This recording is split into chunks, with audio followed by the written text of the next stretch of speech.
Are we live now?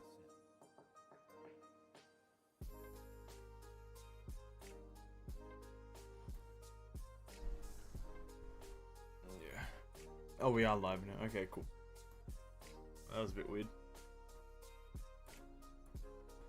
Oh, as much as I don't want to... honestly, the cam's gonna be dark today. Hey, what's up, guys? And welcome back to another Genshin Impact stream. I wish there was a way to make this music quieter, because my head is killing me. Yeah, welcome, guys, to another Genshin Impact stream. We're here on a Wednesday evening. It was meant to be Halo Infinite. I did want to give Halo Infinite a go, but I'm like, my head hurts way too much for me to want to do that level of intensity. So we're going to give Halo Infinite a pass this time. My head is really killing me. So we're just going to pass on Halo Infinite. Because it's an FPS and I try too much.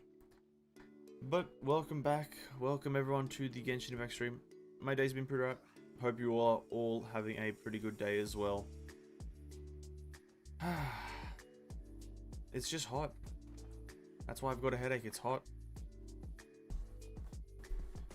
But we're going to stay hydrated as much as possible.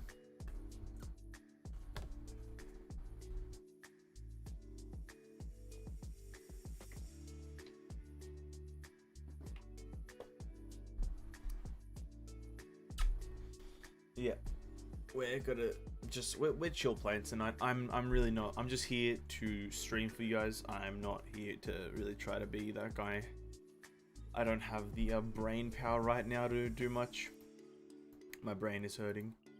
We will do Spiral Abyss though in a second or two. Once we spend a bit of resin and power up a character or two, we're also gonna do Spiral Abyss.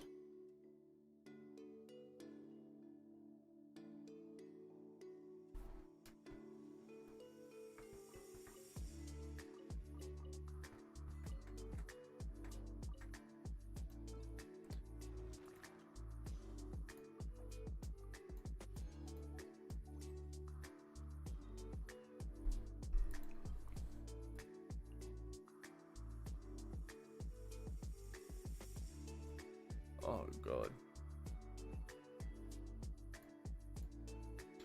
We need to do daily commissions, and we want to spend 20 more or 40 more resin on ley lines.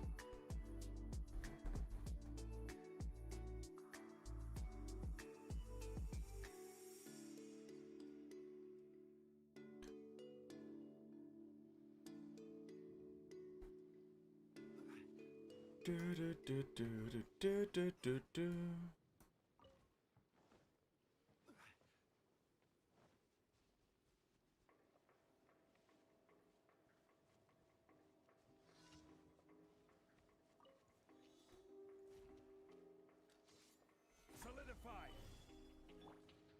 Everybody stand back. Whirling snow. I will have order. Beg for mercy. Freeze to the core.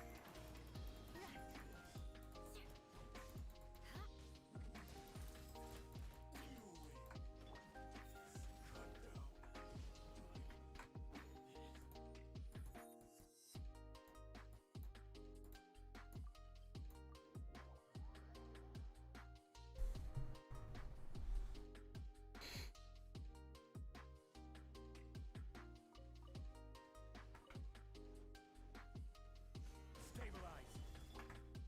Take flight. Embrace the ice.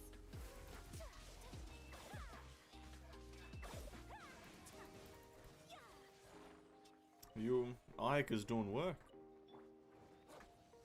Teamwork is strength. Whirling snow. Shudder.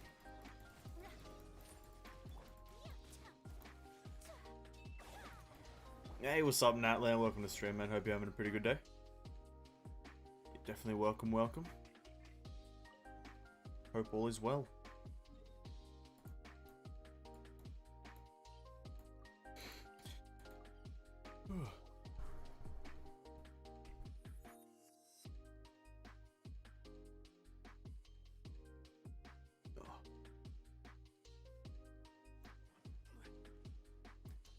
Hey, what's up, Tissue? Welcome to stream. I hope you're having a good day. And yeah, thanks for that. Yeah, honestly, it's just the heat that's getting to me. It's like getting super hot in Australia here now. It's like 2 days ago it was like super cold. 2-3 days ago it was like really cold, and then now it's like super hot. So it's the sudden weather changes that get to me. But yeah, it will go away after one night of sleep. But we're here nonetheless, you know what I mean? We're here for the grind. We're here to grind this game, grind streaming, and grind the conversations, you know what I mean? Even though I'll be a little bit more out of it, we're still here for it. My apologies.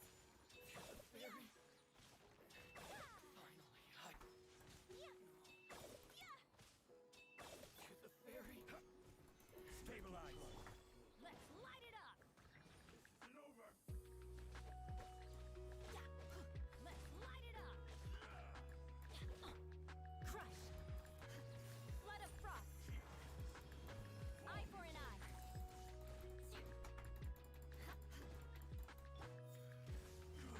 Oh wow, that's a lot of damage. That's a lot of damage. I see, yeah, for the grind. The grind is important. That's really just what we're in right now. We're in the grind phase.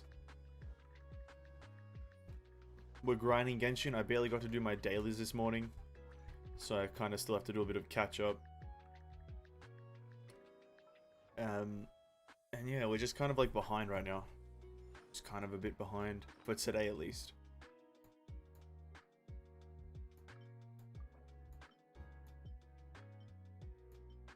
I can't remember which one I went for. Wait, can you get duplicates? I can't remember which one I went for. Oh no, how do I check?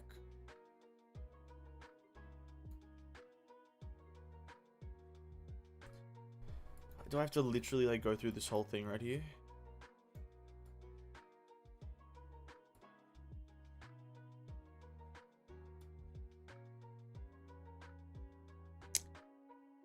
I have to go to the teapot, don't I? To check which one I have. What a game.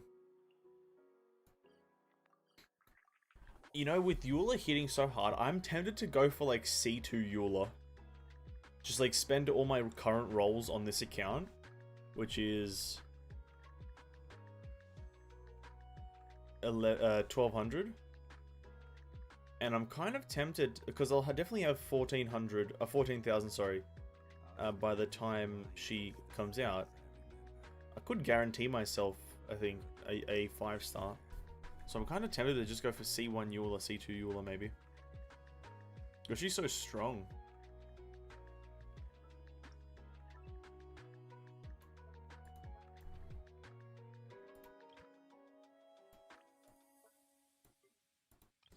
Okay, we went with the like brown wood one. Brownish wood one.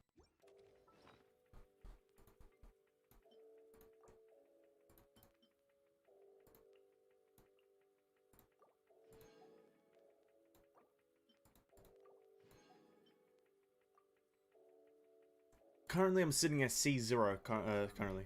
C0. But getting C1, C2 would be pretty hefty. Because both of them are like a massive DPS increases in my opinion.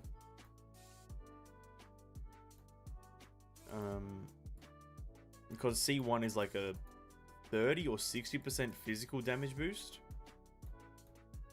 And C2 is like makes using the character feel a lot better by lowering the cooldown of her elemental skills holding ability.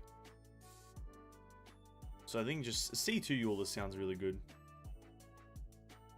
Because currently, I know that off by heart because currently I'm working on my Eula video.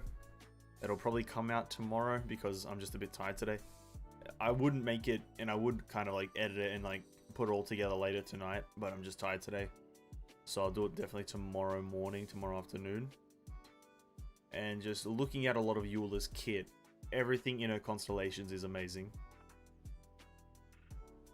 She's like a 10 out of 10 character. You really can't go wrong with her.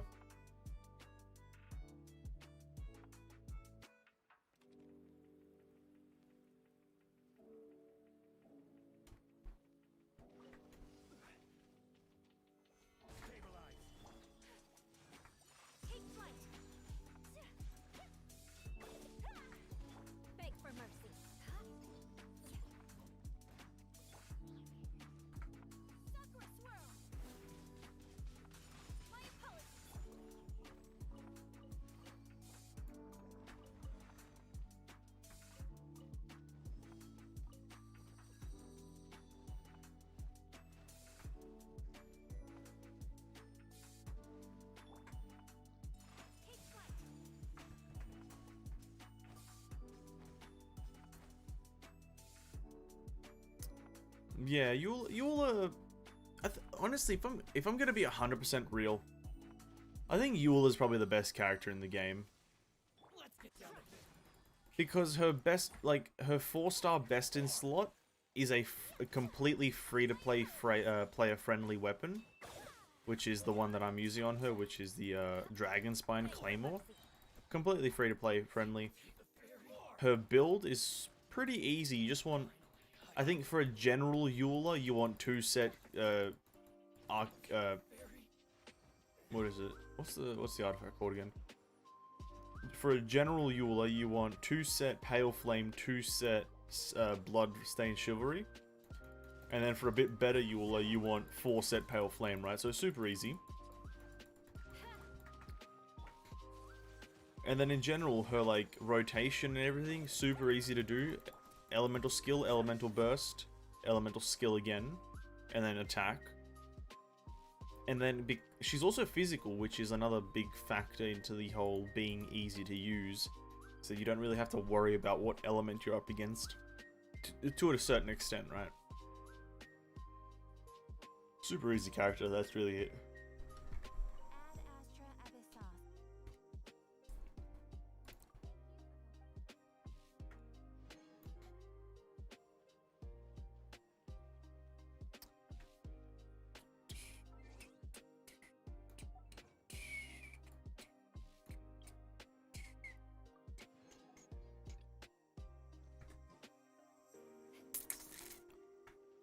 Do we spend resin on artifacts? Do we spend resin on artifacts? Why not, right? Because I have the Staff of Homer, I want to try to make Zhongli hit very hard. And that requires tenacity. And here's the thing with tenacity, is at the same time that you're farming tenacity, you're farming Pale Flame. Right? Yeah. So, I'm just gonna grind out, probably for the next week or so. Just... Well, I should probably first check. It's a trap? Maybe. Or maybe I shouldn't. Maybe I shouldn't do it. I'm gonna first check if I have any characters that still need, like, heavy boosting to certain things. I don't really care about Ayaka. Eula, she's fine with... I'm fine with Eula's damage right now, so I'm not really gonna try to boost it. Bennett's fine. Zhongli is... I wouldn't mind having his constellations a bit higher. Sorry, his elemental skill and sword a bit higher, so he can do a lot more damage overall.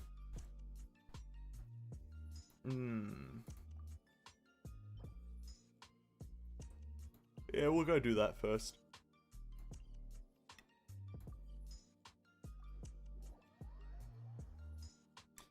Yeah, Eula's a great almost all-around character that's free-to-play friendly. Yeah, extremely. I extremely agree with that. She's very free-to-play friendly, in my opinion. If you do get her, she's very free-to-play friendly. I'm building main DPS C6 Noelle with Favonia's sword. I wish I had C6 Noelle. I wish I did. I sadly do not. And crown the shield? Nah. The shield is cool, but even at like level 9, it's like super jacked, so you don't really need to crown it.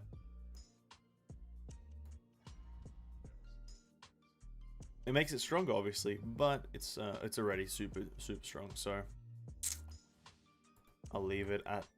I think I'll try to get to 9, at least. 9 is the bare minimum.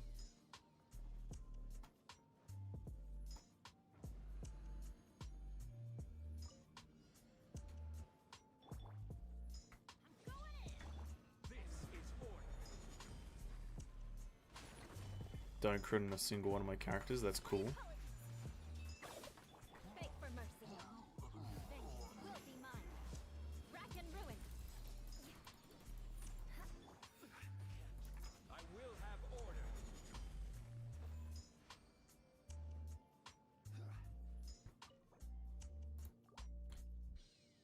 I'm gonna try to get her on my main account. Oh, good luck with that. Good luck with getting Eula. No good rolls. I'm also gonna C6 Razor build. C6 Razor, yeah. Well, actually, I don't even know what Razor's constellations do. What do they do? I'm not really familiar with them. There he is. Picking up a particle increases damage by 8 seconds. That's pretty good. Crit rate against opponents with less than 30%.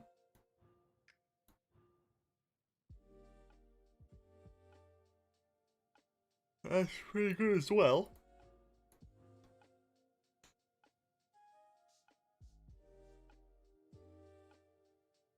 When Razor is not using Lightning Fang, a lightning strike on...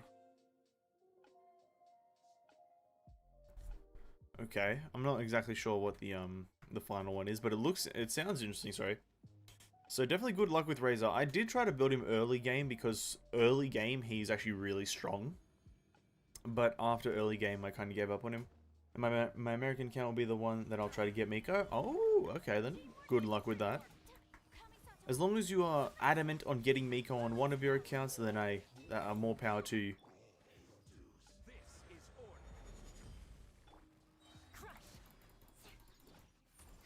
Don't give up on the dream of Miko. Miko supremacy is what we want right now. Miko supremacy. Even though she's very far away, still Miko supremacy.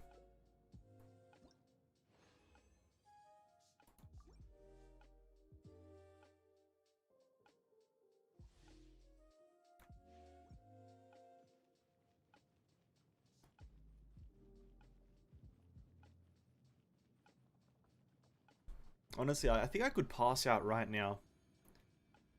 My eyes just actually can't stay open. That's crazy.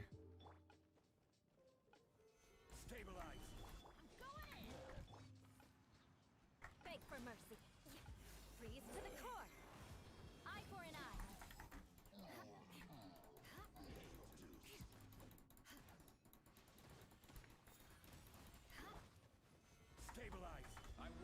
eye. Big meatball kills one of them. Take flight. And we slice this guy to bits. Boom. Razor, Rosaria, Beto, Diona.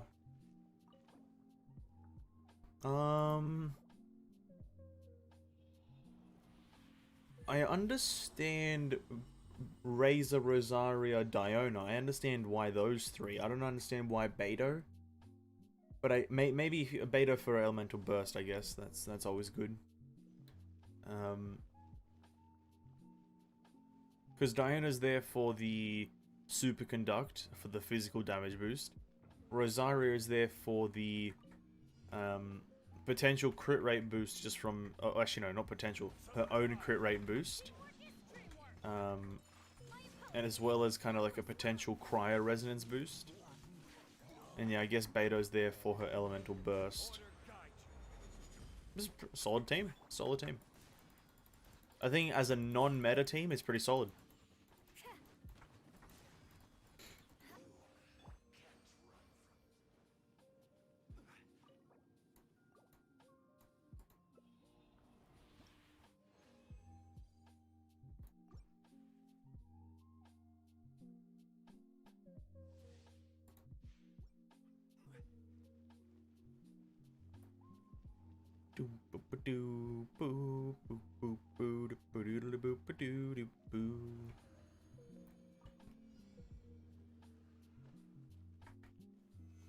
You know what? Actually, I'm gonna change my mind on that. I'm now thinking about it. Beto would be an amazing option in my opinion if Electro Resonance did anything at all.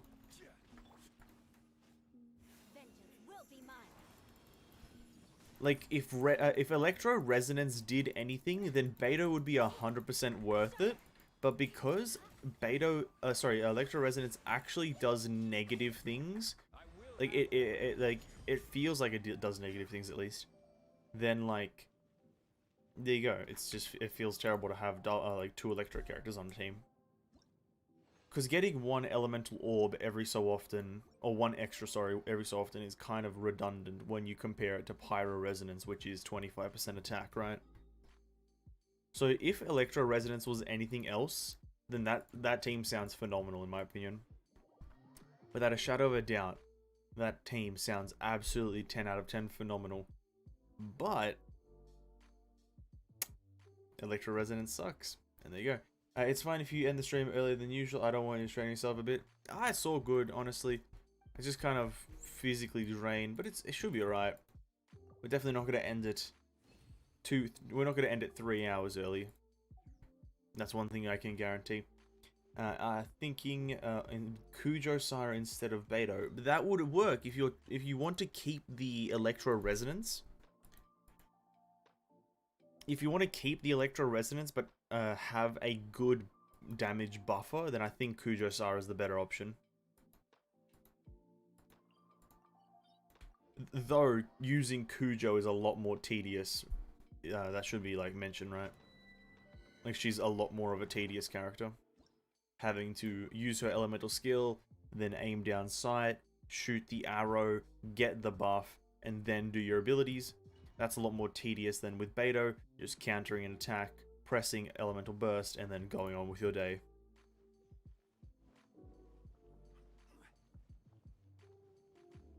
So I definitely think Kujo might be a better option.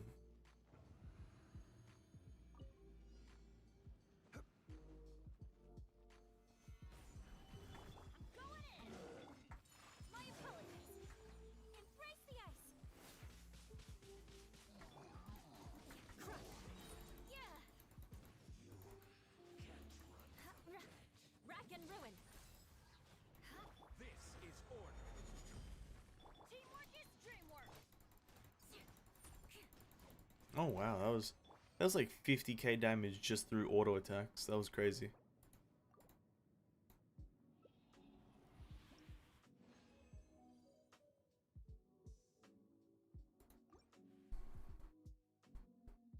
Trying to avoid Pyro because Overload is yuck. Yeah, 100% agreeable. Overload is only manageable if you have Yanfei or Yoimiya. Other than that, don't try to do any kind of Overload build. And then, yeah, Kujo. I think Kujo would work really fine instead of Beto. This Diona's the healer, so having an extra healer wouldn't really be kind of a thing. Because I was about to suggest like Zhongli or Noelle because of a shield plus healing, but if you have a healer, I wouldn't recommend a Zhongli, and vice versa. If you have a Zhongli, you don't need a healer.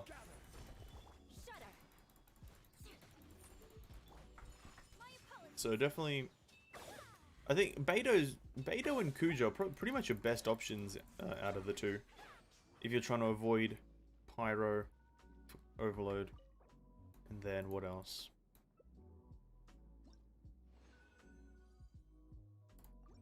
I don't know.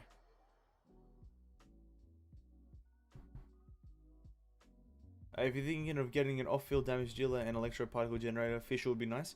Whilst I want to say Fischl is a great character, she's like really overused, like, not overused, what's the right word I'm looking for? Just, she's everywhere and it kind of gets boring. The same way that I don't like using Bennett, I don't like using Mona, and I don't like using Sucrose, is because they're kind of just like these, they're the trifecta of massive numbers, right? And it kind of gets boring using them on repeat. I don't know, that might just be me, but I get bored of using them. Call me stupid, but I C6 my Bennett makes jungling deal more damage.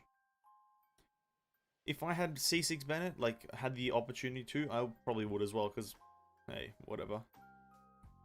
I don't really care. Well, it doesn't mess up that many characters, really. It's just, if I'm going to be honest, I don't think it actually messes up that many characters. It's just the characters that it does mess up with, it messes up with. Like, it ruins characters.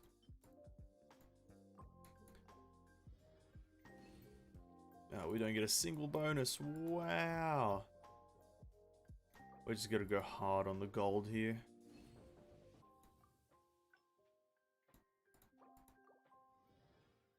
Bonus? Yes, let's go. Not constellation, sorry, talents.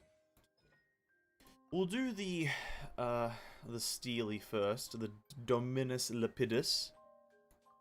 Oh, we don't have slime materials, bro. We need blue slime stuff.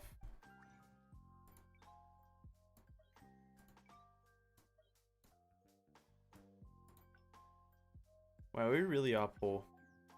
We really are poor on this account. We have to go kill slimes for like 20 minutes. I'd see 6 my Bennett as well, since my main DPS is an archer. There you go. The game is easily playable without Bennett in some builds. I didn't mean that like you need Bennett, but like when you think of massive damage dealing, you think of massive numbers. You always think of Bennett, and you always think of Mona. Sucrose is interchangeable with Kazuha now, but you always think of Bennett and Mona. And it kind of gets boring after a while for me, but yeah, I get where you're coming from. And Electro Healer when? Yaimiko. Yaimiko. She's the next Electro Healer. I wouldn't be surprised if they do make her like that, like some sort of healer, but, you know, it'd be disappointing. But I believe Lisa should have been an Electro Healer, no? Like, why not? Electro Healer Lisa. It just means that you start the game off with a healer, and then boom, you're set for life.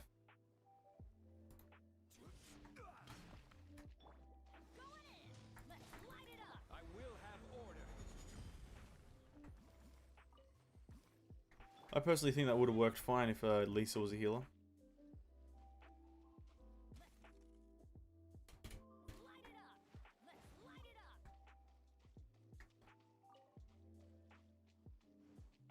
Boom.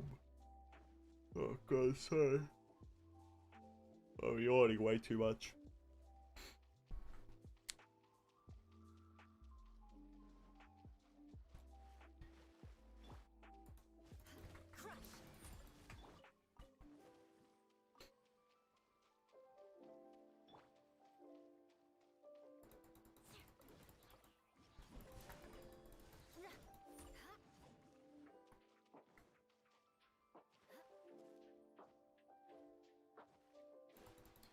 If she's a healer, oh wait, rather, although I don't use Bennett on both accounts. Honestly, Bennett, like, I don't know, I find Bennett overrated. That's really the only thing I say about him.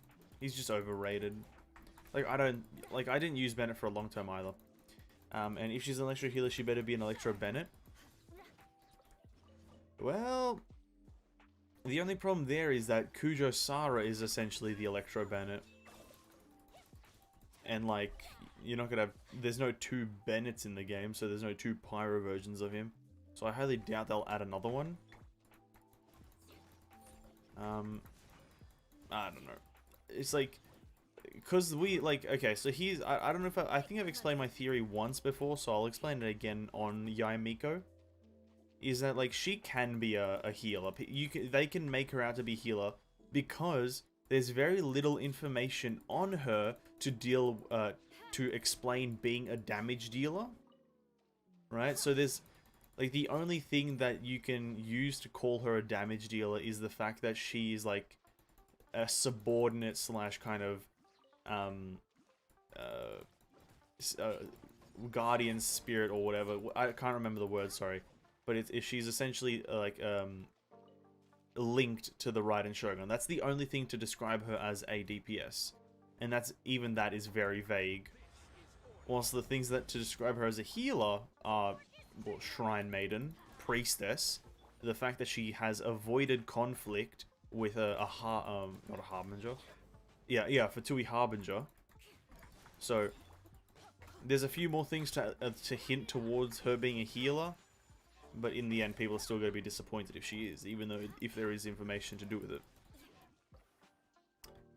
Familiar, that's the one. Familiar, I couldn't really think of that one. I was thinking of, like, Link, Soul Link. I was thinking of that for some reason.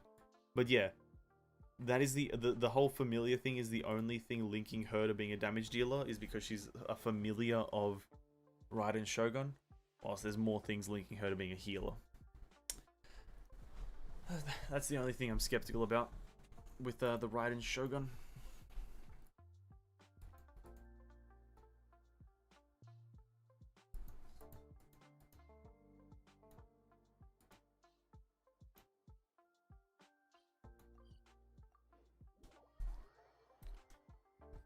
But in the end, she is like 2 more patches away, 2 to 3 more patches away. So let's not get it ahead of ourselves. A lot of things can change in 2 to 3 patches. More speed.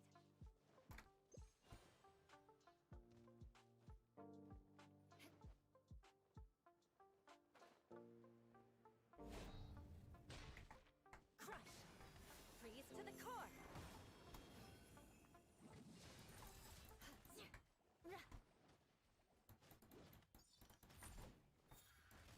Ooh.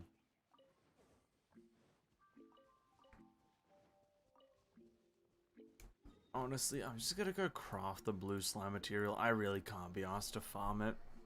I don't know where slimes spawn and they're so annoying to kill.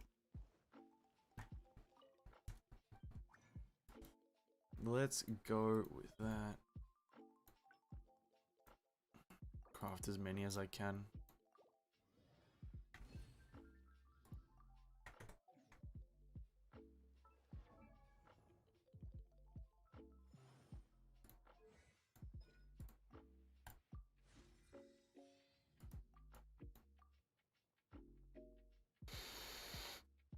Oh, I'm so mad.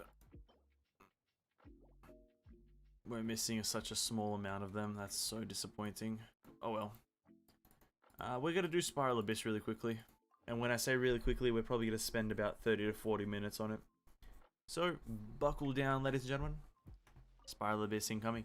Hopefully I'd earn a lot of primos enough for her and her weapon. You 100% will. So, essentially one patch will give you, like... how much does one patch usually give? And this is in terms of, you're always doing your daily commissions. You're getting all the primos from every event. You're doing your Spiral Abyss as much as you can, or at least getting 300 from it. Or is it? Or is it? It's 600 right in total. I think you can get. So I think in total from one patch, you can get like almost 8,000, right? I think that's the right number. Almost 8,000 per patch if you do everything possible, because that's essentially 2 Spiral Abysses per patch. That's like 5 events per patch. That's maintenances, that's bug fixes, that's web events, daily logins, and yeah, so you'll definitely have a lot of primo gems. If you just continuously save for her, you'll definitely have a lot. Hey, what's up, the Flame Squad? Welcome to the stream, homie. Hope you're having a good day. We just need a cryo character in the first team with a pyro character.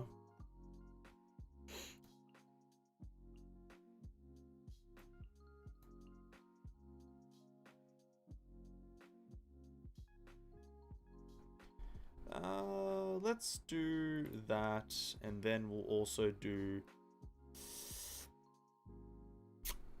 that. And then this can be these two, even though these two are kind of ass together.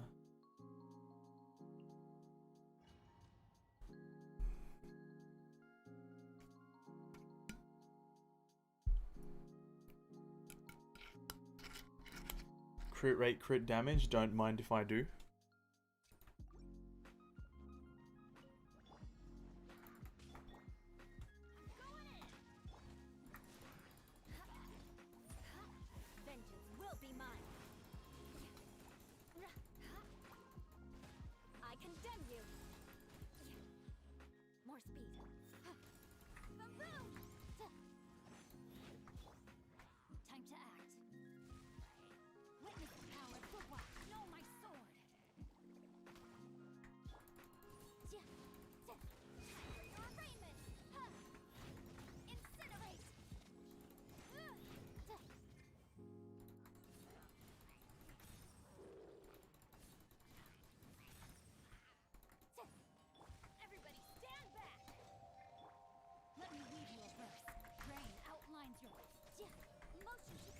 Have you tried a Halo Infinite yet? Yeah, I did 100%. I tried it yesterday, and I was playing it bit earlier today. I wanted to jump into a few games,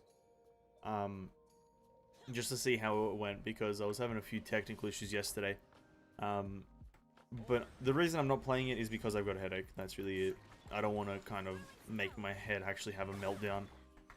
But not tomorrow, sorry. Friday or over the weekend, we're definitely playing it 100%. I'm very much enjoying it. Even though it is kind of dull and bland, and there's not much there, I still am enjoying it. It's kind of fun.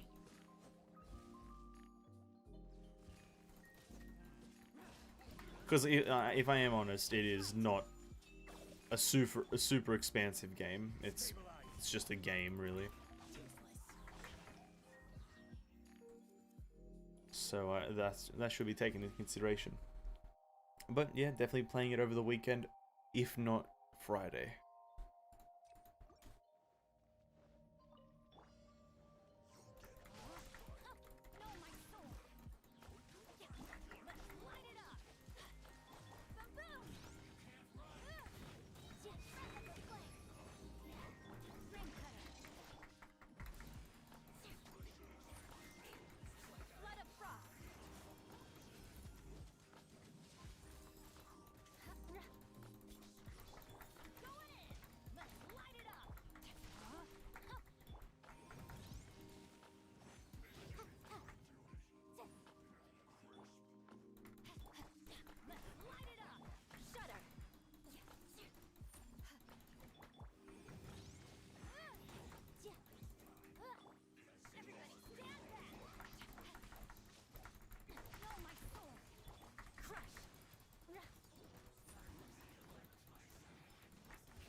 Mercy. Let me lead you a verse. Eye for an eye. Vengeance will be mine. Rack and ruin. Well, that's kind of going alright.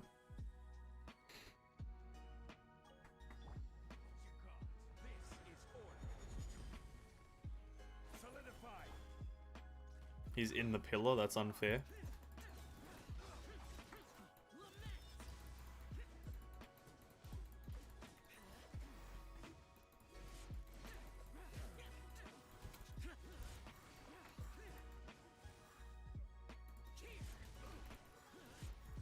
Those 50 Ks by Zhao? No shot. That was crazy damage. That was a misclick.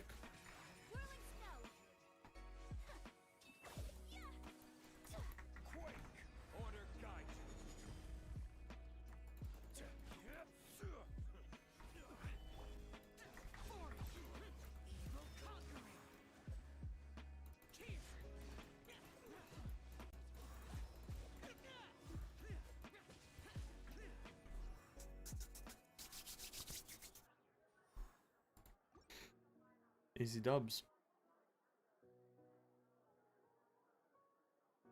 Elemental skill damage, let's go!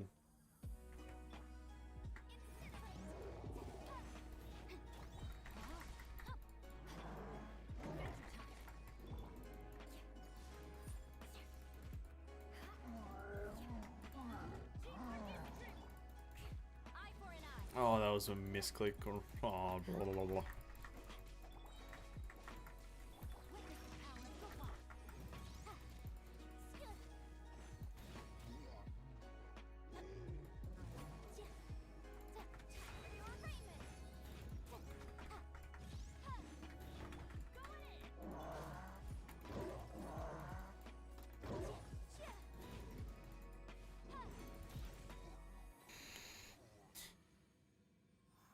Easy, even though it is just floor 9, so it is as expected.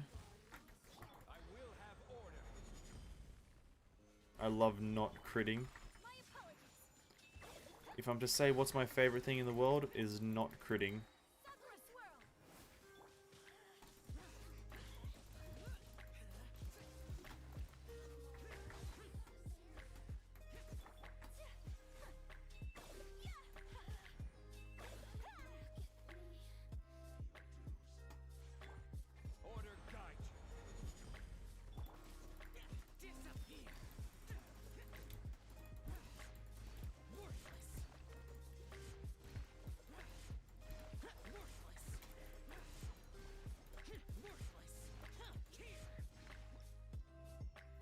Zhao is a monster. Zhao is a monster. I believe that was the second team, first team that had the cryo. I think now it's the second team that needs the cryo, and then after that it doesn't matter. But let's essentially just go with the kind of similar team comp of those. And then we'll go with these here. I should have a pyro in the top over Animo, but it shouldn't matter too much.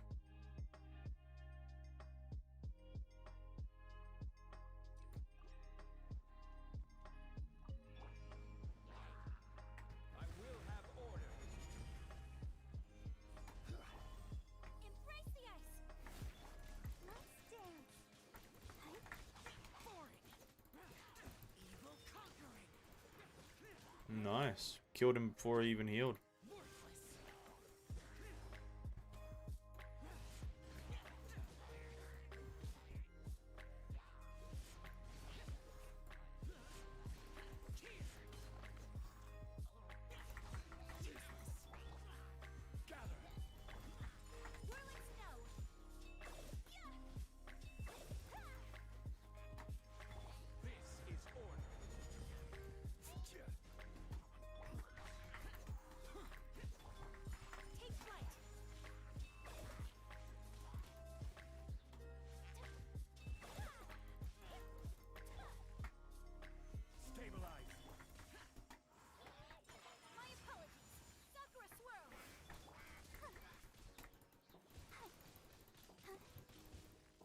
Aika also shredding enemies, that's pretty good.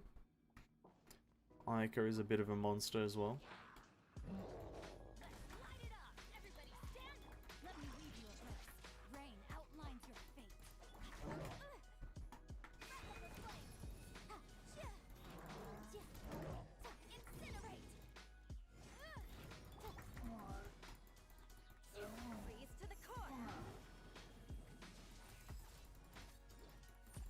Come on, huge damage from this. I know I'm trying to kill him and burst him down, but not really. Okay, cool.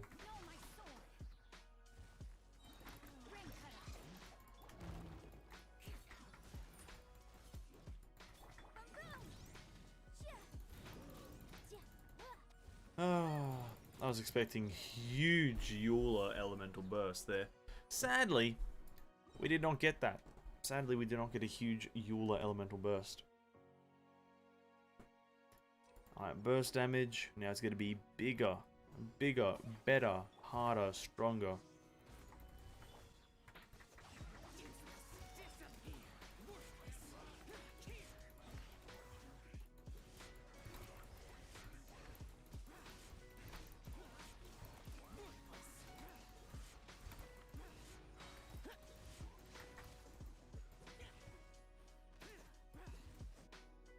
Easy dubs.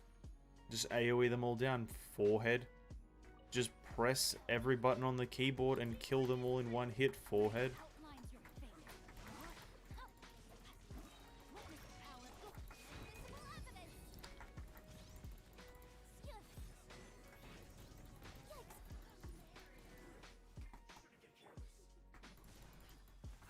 Elemental burst. Boom.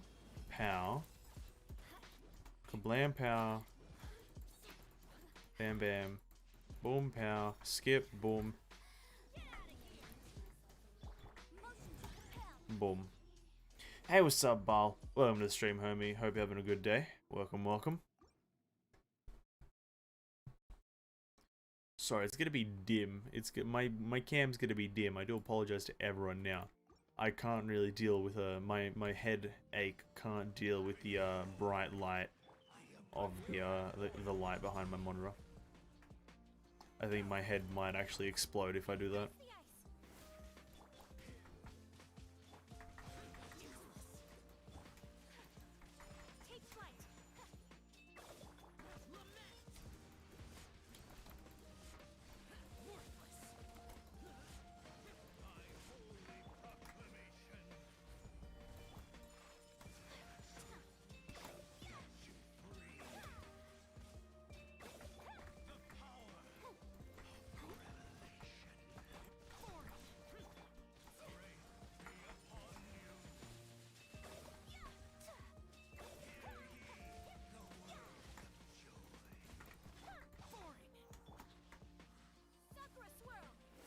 And he's dead. Easy. Do we have a cryo character for the Hydro guy? Yeah, we do have Eula. Okay.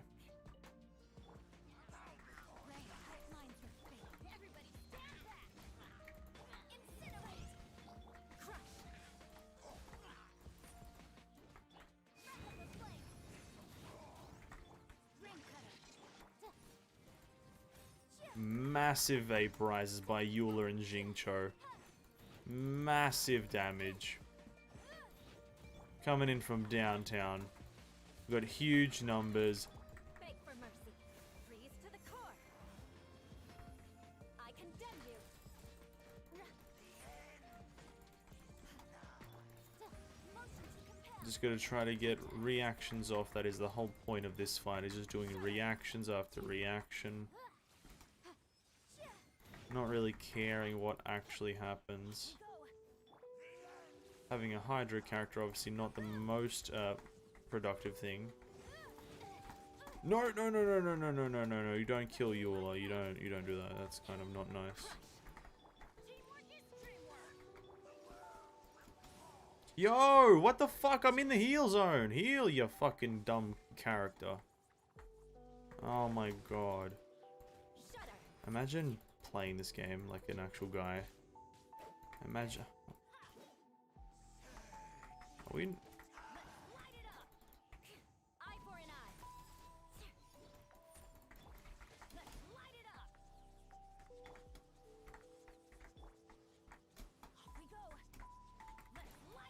Oh my god, stop spinning, you idiot. I hate this game. I hate this game. No, don't, it's fine. It's fine, we're still 3-star, that's all that matters. We're still 3-star. Now we're moving on to the harder floors. We're moving on to the floors that actually matter. So I actually need to prepare. I need to make actual team compositions. But easy 300 primos, easy dubs. Hydro damage bonus and pyro damage bonus. We want Hydro in the first team, Pyro in the first team, Hydro in the second. Yeah, Pyro first, Hydro second. So we literally just chuck those two together with a Zhao Sayu, because I don't really care. And then second team, no, I have a Zhang Ling. Just chuck a Zhang Ling in there. Oh, that's gonna be Pyro overkill, but it's gonna be good. And then here we have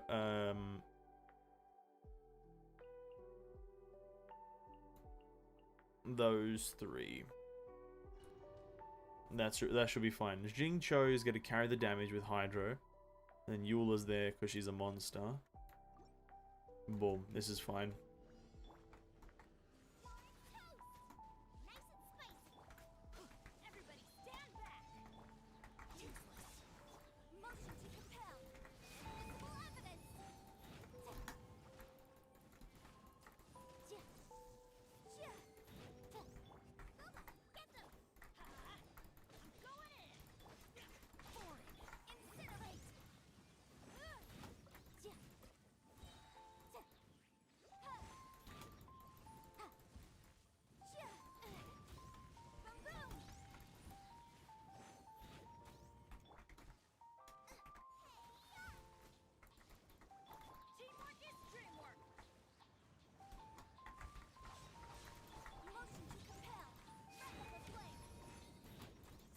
Just really rinsing them here. Oh my god. Rinsing these fools dry.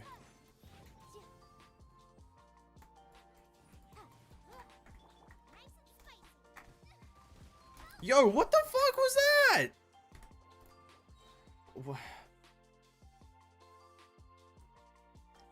I hate this game. I actually do. I think I'm gonna actually fully say it. I hate this game.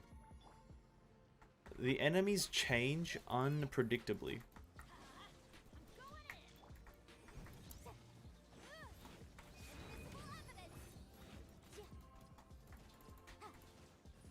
Like the Electro Abyss Mage, when they teleport, they might or might not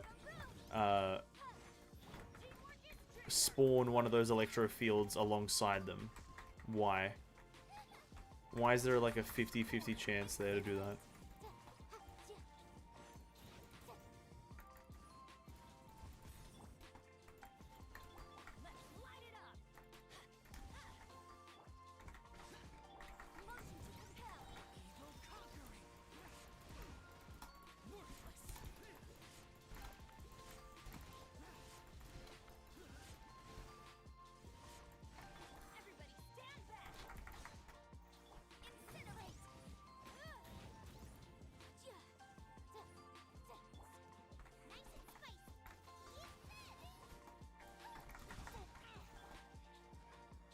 Oh my god, Electro Abyss Mages can literally Ligma.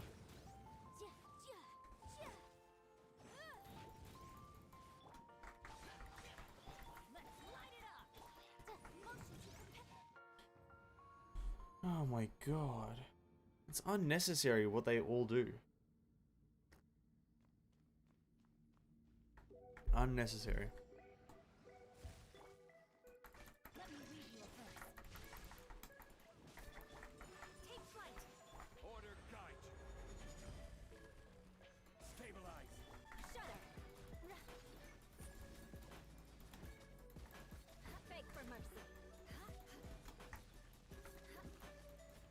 Hey, that felt pretty good.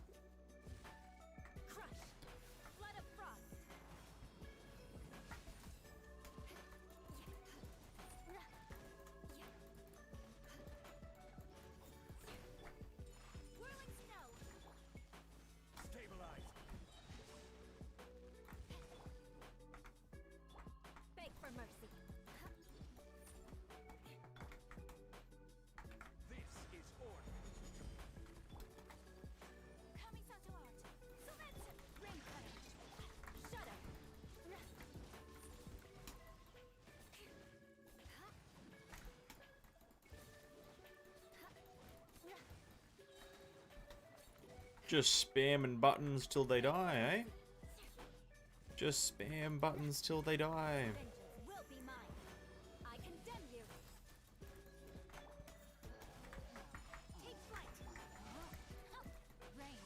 Oh, I shouldn't have done that. Save it for the guy that actually like matters with the shield.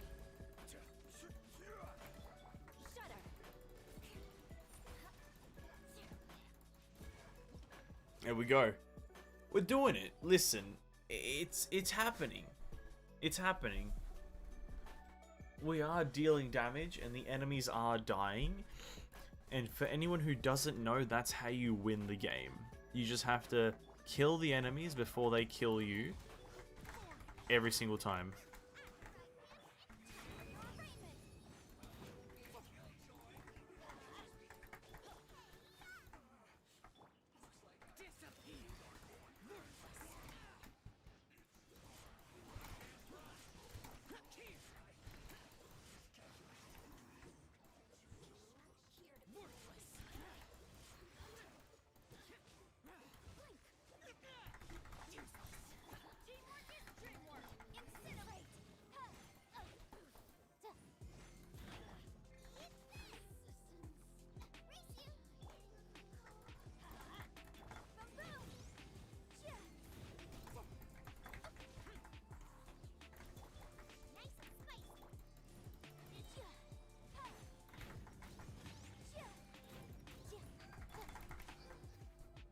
Honestly, this team's kind of pog.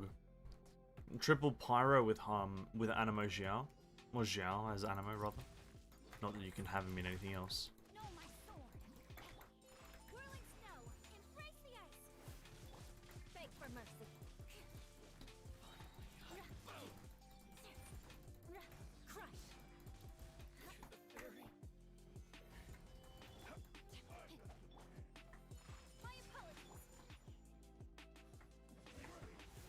That was a misclick, pretty much.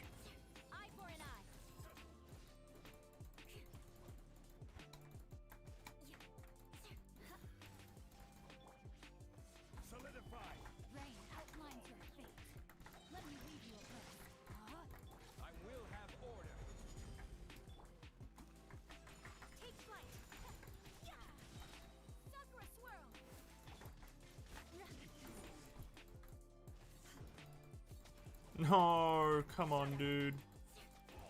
Go away. Rain outlines your fleet. Beg for mercy.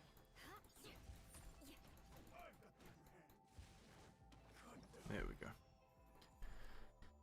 Oh, the Kairagi. I wish they would stop jumping around. If I'm to be completely honest, I wish they would just stop jumping around. Then I would be happy. I think. Oh shit, I forgot about this. Oh shit. Oh no, bro.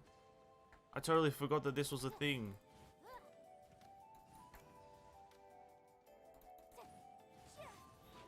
I didn't come prepared.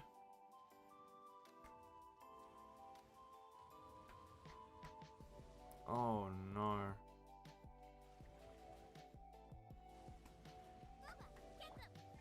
Let's light it up.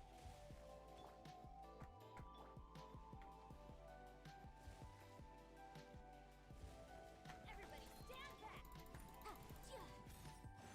Incinerate.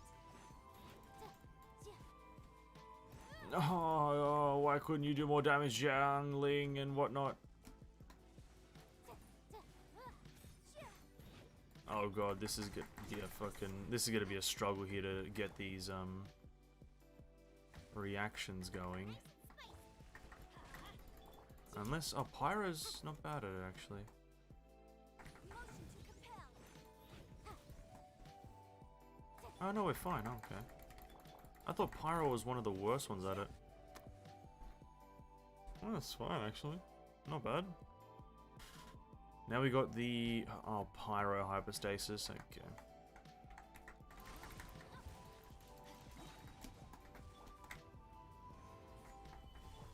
Witness the power to walk.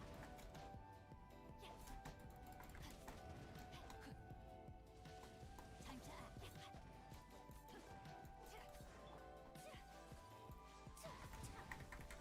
My apologies. There we go. Rain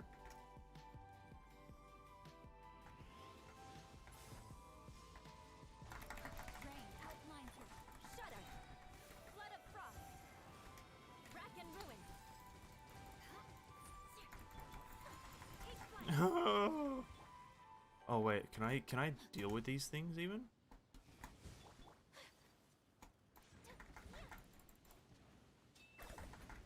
My apologies. Barely. Oh, oh my god, he almost fully healed himself. Come on, can you please go invulnerable?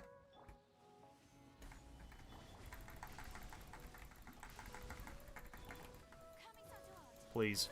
No, what is that? Oh, you have like 0.3 seconds to attack him. No. Oh, please. Yes, thank you.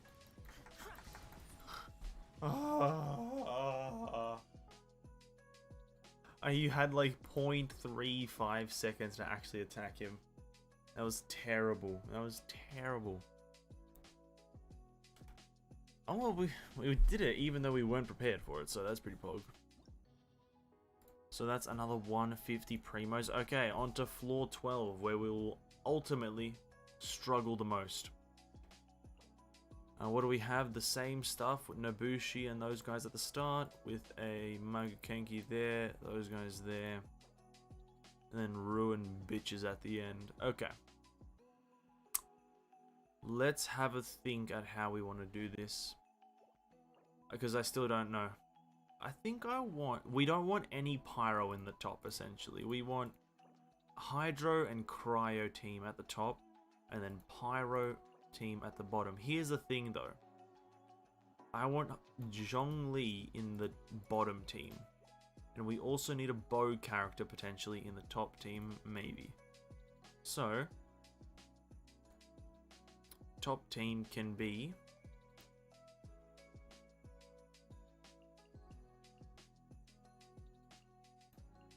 no healer. We take out Ayaka, put in Barbara, so we can maybe have juicy healing, and then bottom team is that.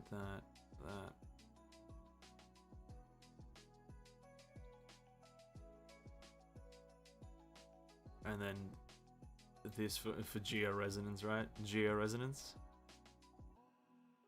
Just have Geo Resonance as a thing, because why not? I don't know. I've got no. I guess Ica would be better, but what single target damage? Ica definitely would be better. Yeah. Okay. Let's go. I'm not gonna put too much effort into doing this because it's Spiral Abyss, and I don't care in the end. No, my soul.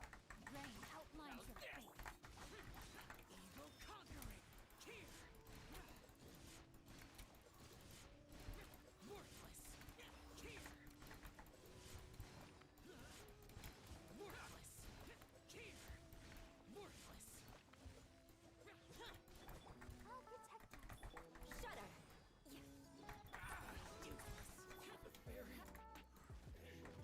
Freeze to the core. I condemn you.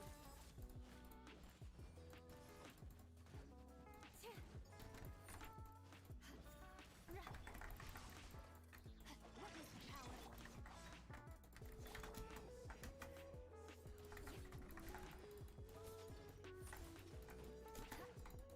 Beg for mercy.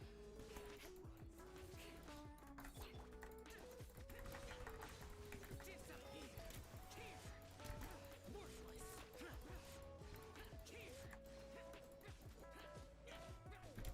Worthless. No, my sword. Ring cutter.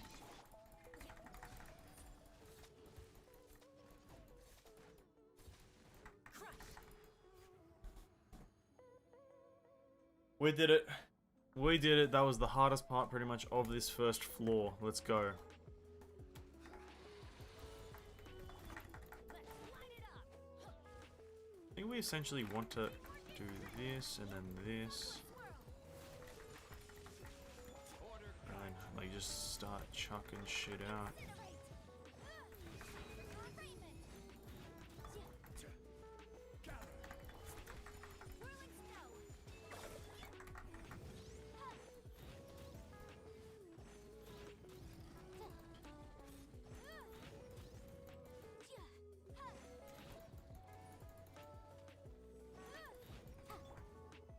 Solidify. I will have order.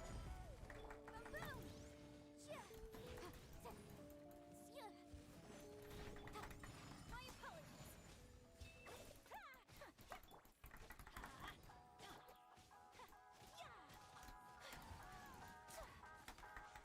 Take flight. Solidify.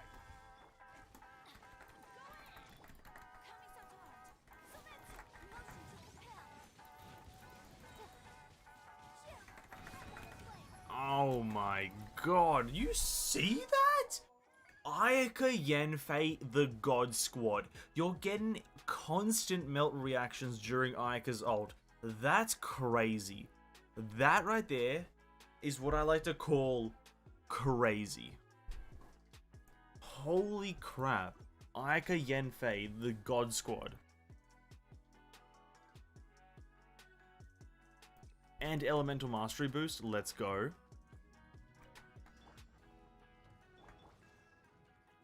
Rain outlines your fate. Let's dance.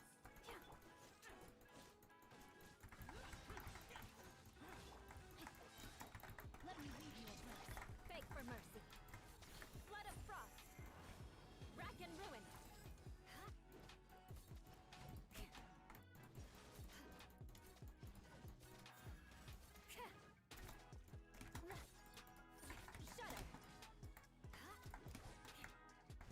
I'll protect us.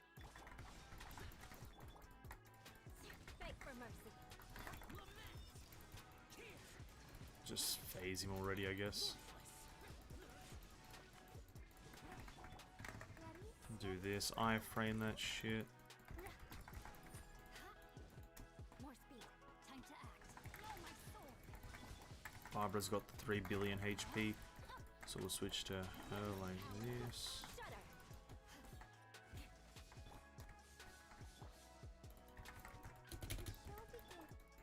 Crush.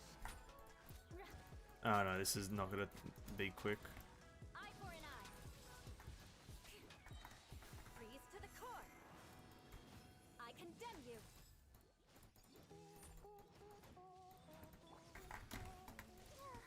Oh, Barbara, you plonker.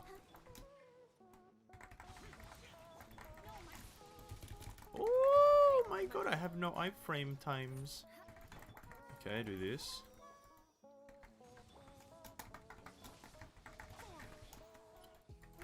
Shudder. Yeah, this is gonna be a long one. Ring cutter.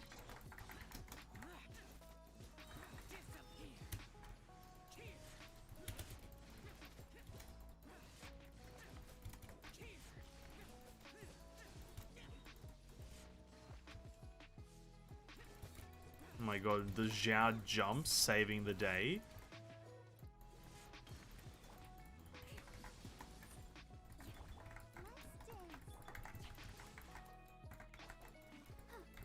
Rain outlines your. Oh no. Well, let's beg for mercy. Shudder. Oh, oh, how am I? Oh.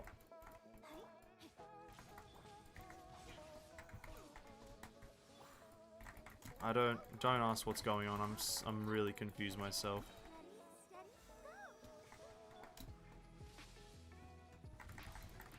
I don't know how I'm actually still alive, Be mine. but I'm not gonna deny it. I'm not gonna deny the fact that it might be 100% skill right now. Oh, we did it.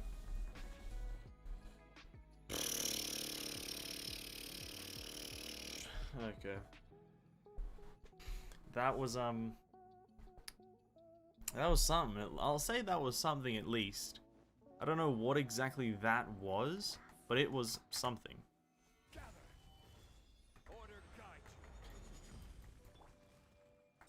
Whirling spout, incinerate.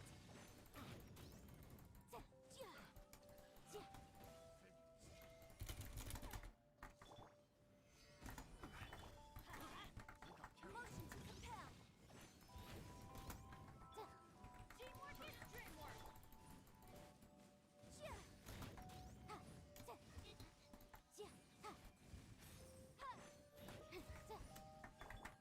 Take flight. Embrace the ice. Ah yes, cryo on cryo, the classic combo. This is order. I should have saved it for now. Why am I such an idiot?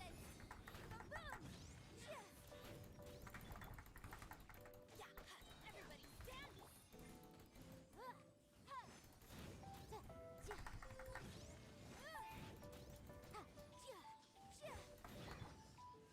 Stabilize. I will have order. Motion to compel. Another test subject. Stabilize. Teamwork is dream. Whirling snow. Boom.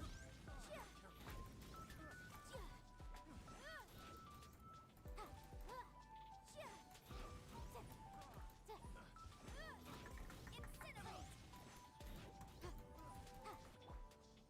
Gather. Oh, fuck off with your dumb bubbles. Guide Motion to compel. Your arraignment. you. Stabilize. What is this game coming to? What is this game becoming? Everybody stand back. Boom. Yep, I knew she was gonna teleport. So we wait, chuck that at her now.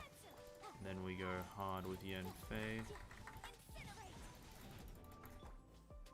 Solidify. Not as hard as I wanted, but hey, what are you gonna do?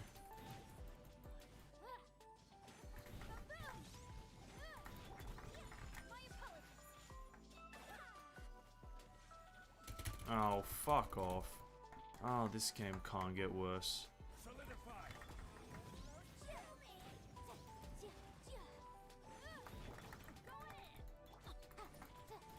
This is order. god, we're so over time. We're at 4 minutes.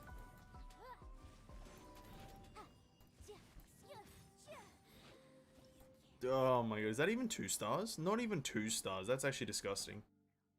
Just nerf Mirror Maiden's HP. It's too much. That's honestly, that's probably the same amount of HP that the Magu Kenki had. If I'm completely honest with you, that's the same amount of HP that the Magu Kenki had. And well, guess what? Guess what? Guess what, guys? One is a boss, the other isn't. That's crazy. That is crazy to me.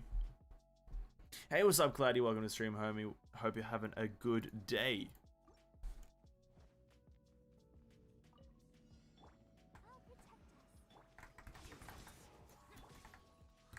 Rain outlines your fate. Let me read you a verse. Beg for mercy.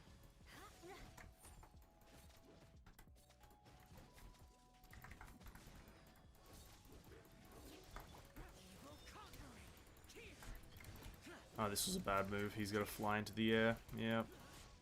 And that was I'm an idiot.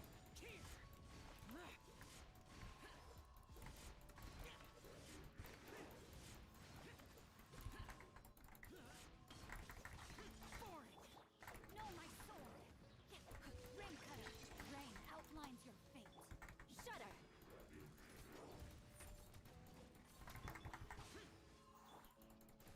Crush. Freeze to the core. Eye for an eye. Let us. Come on, we can do it. No, my sword.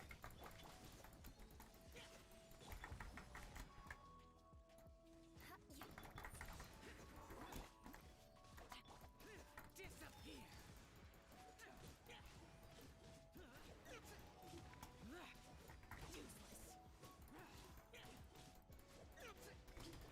My fingers hurt from clicking so much.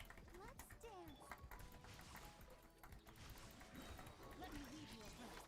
Beg for mercy. More speed. Shudder. Beg for mercy. Oh, I have to kill 3 more. Oh, GG. I need like 1 trillion damage. And this guy's got the Geo Aura, which is probably the strongest aura in this game, without a shadow of a doubt. Like, you can't get any stronger than the Geo Aura. Oh, there it is. Fucking my day up. No, my sword. Rain cutter. Lament. Tear. Worthless. Worthless.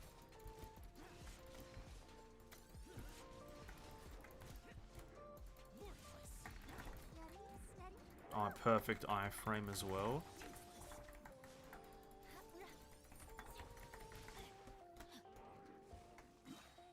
Time to act. Let me read you a verse. Beg for mercy. I can't iframe with anything. Switch to it's just.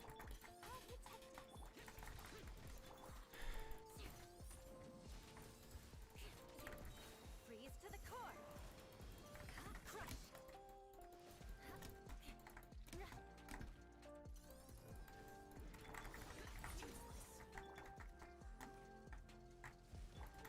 Rain outlines your fate.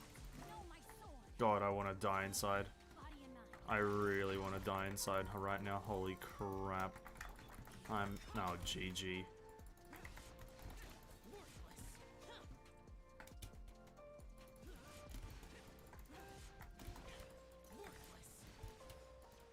This is just a top-notch gaming experience right now. This is right now just 10 out of 10 gaming. I'm living the dream right now playing this game. Oh my god, what a spectacle. Shudder. Let's just switch to Barbara, she's a fucking monster. Rain cutter. Time to act. Prepare to die. Beg for mercy. Oh my god, we're back.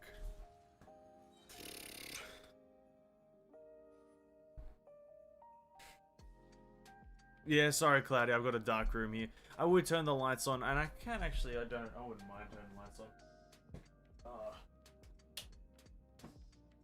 I just my face will be a bit dimmer than usual. I will admit that my face will be a bit more dim because I'm having a bit of a headache right now, and I don't want my eyes to be blasted by UV rays, if you know what I mean.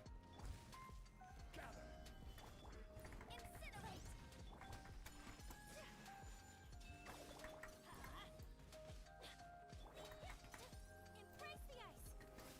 Follow the flame. Boom. I will have order. Now this room instantly feels better. Stabilize. Everybody stand back. Incinerate.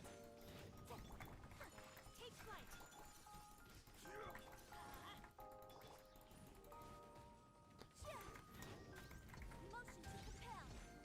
Motion to compel. Stabilize. My apologies. Sakura swirl. Order guide. Visible evidence. Going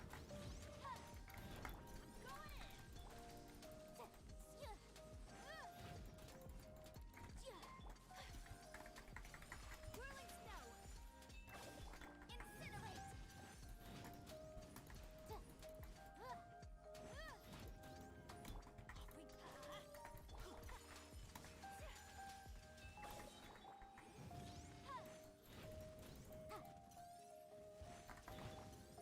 Gather.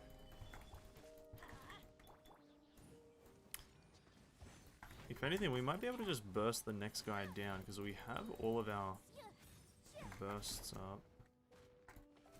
So we gain a shield, and we stun. Is order. Chuck down Bennett, Ayaka.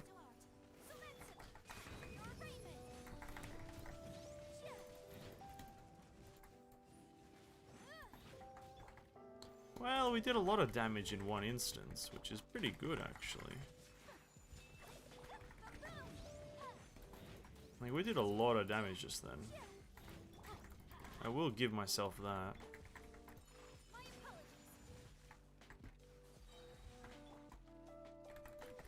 Now we'll do the same thing again. Order guide. Big meatball here. 78k, of course it's a big juicer. Take flight. Yeah, but we still have only 3 minutes left. Honestly, I'm satisfied that I'm completing it. I was not expecting to get this far. Whirling snow.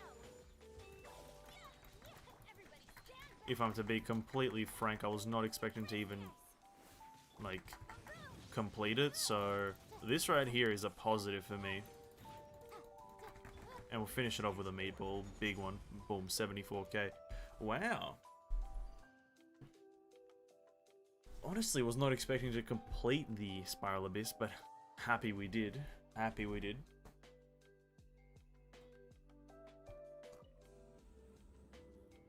Well, we got 34 stars, 32, 31. It's 30 swan. Right? Can I do maths right? 9, 18, 27. Yep, 31 stars. That's not bad. For this account, that's not bad. That's, yeah, alright, cool. Cool. I'm all for it. Definitely all for it.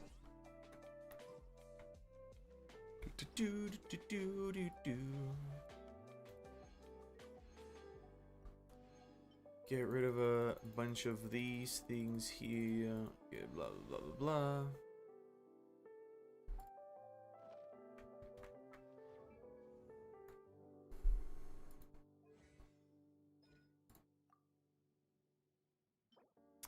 That needs to go up to 13. Oh, maybe... Are we even able to farm artifacts? Yeah, honestly, we can farm artifacts from Friday onwards. I don't really care. 8 is high enough. That is really low, but oh well, it should be. It really should be fine.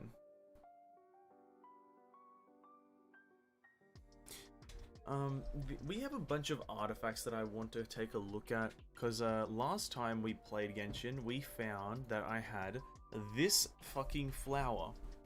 Now, I didn't know I had this flower until I looked at it, and I had it. So, with that being said, let's take a gander at just like all of our stuff here. So, if potentially we can get like, oh, actually, what's the wonder?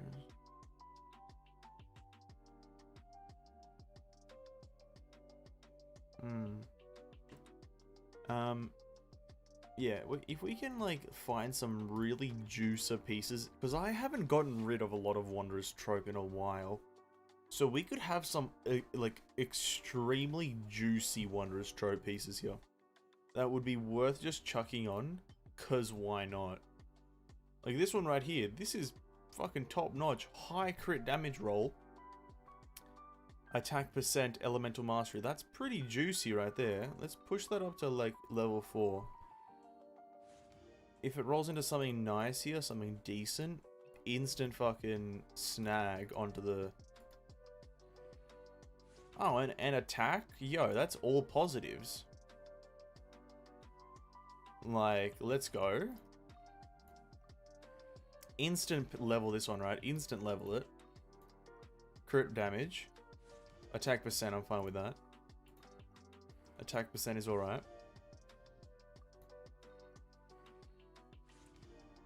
Right, level 12 is a crit damage.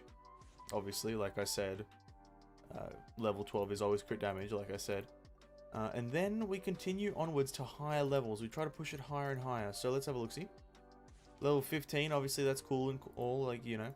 But level, this one is more attack percent. Hey, you know, it's alright, you know. That's pretty good. That's pretty good. Alright, we push it even higher though. We go to level 20. We go to level 20. If we have enough artifacts. Hopefully we do. We just keep on going higher and higher. As Dragon Ball Z has taught me. We need to go further beyond. And then start screaming. Crit damage. Attack percent! Hey, that's pretty good! Overall, is it an overall upgrade? It is. It's an overall upgrade.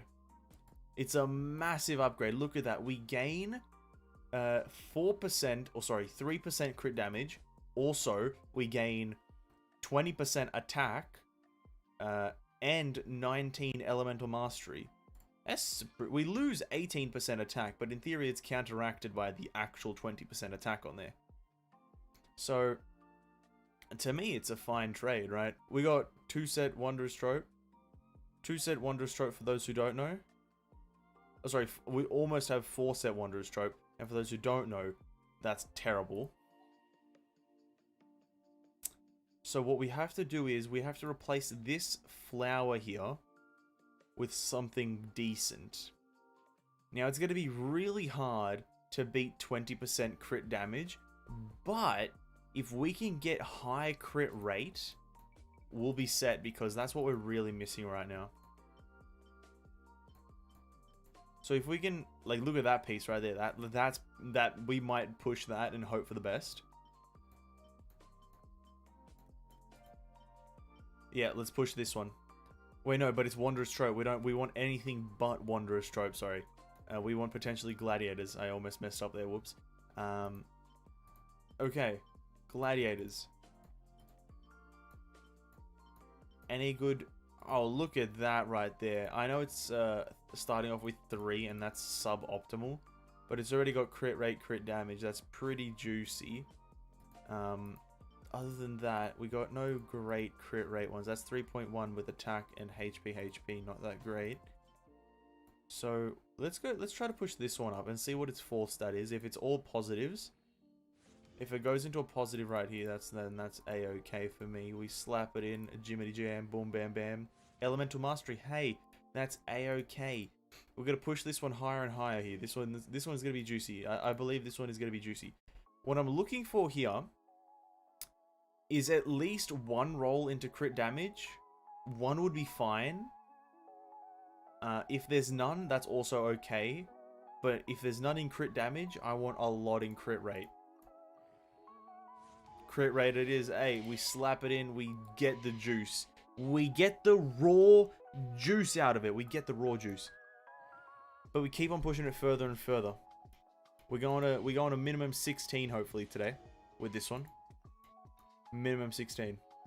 Boom. Okay, Elemental Mastery, I'm fine with that. Why? Because Elemental Mastery is going to boost Xingqiu's damage because he's reacting.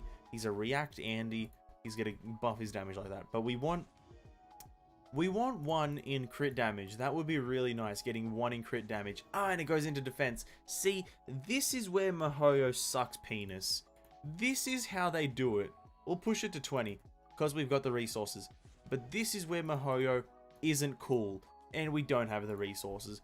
We might, if we just use up some random other artifacts. Attack percent, that's terrible. We'll use that. Slap it in, and it goes into Elemental Mastery. Oh, it's so hard to think about using this one. It's so hard to kind of want to use this one. Okay, what's my Elemental Mastery, oh sorry, crit rate at right now? We'd actually go up to the 50% crit damage threshold. We'd go up to the 50%. But our crit damage will drop to 130%. miHoYo, you had one job, and it's just to give me something good.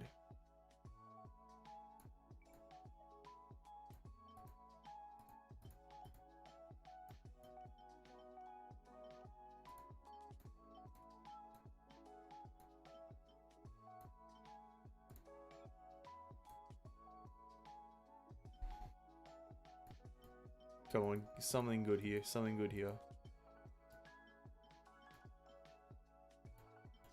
Oh, miHoYo. Oh, miHoYo. Oh, miHoYo.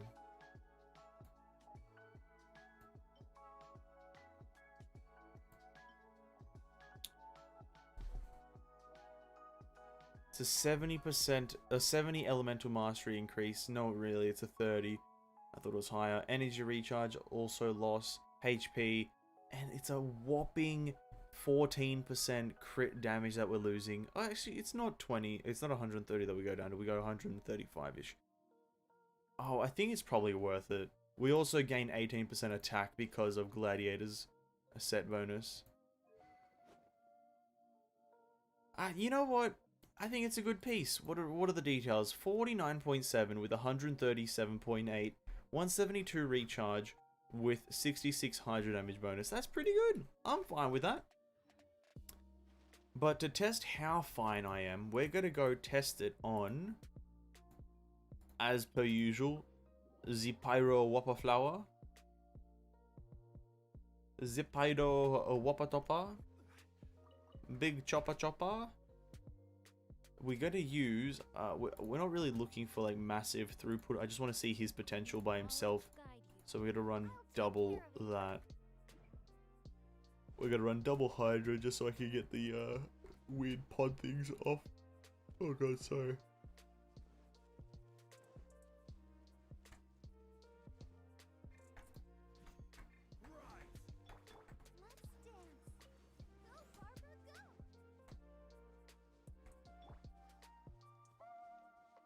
Hopefully the skill of the sword that he's using triggers, so I don't have to like...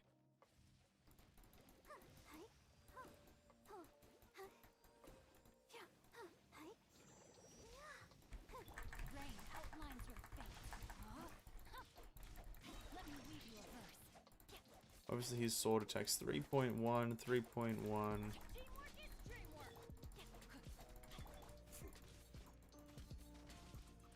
4.7, obviously. Oh yeah, with the attack boost.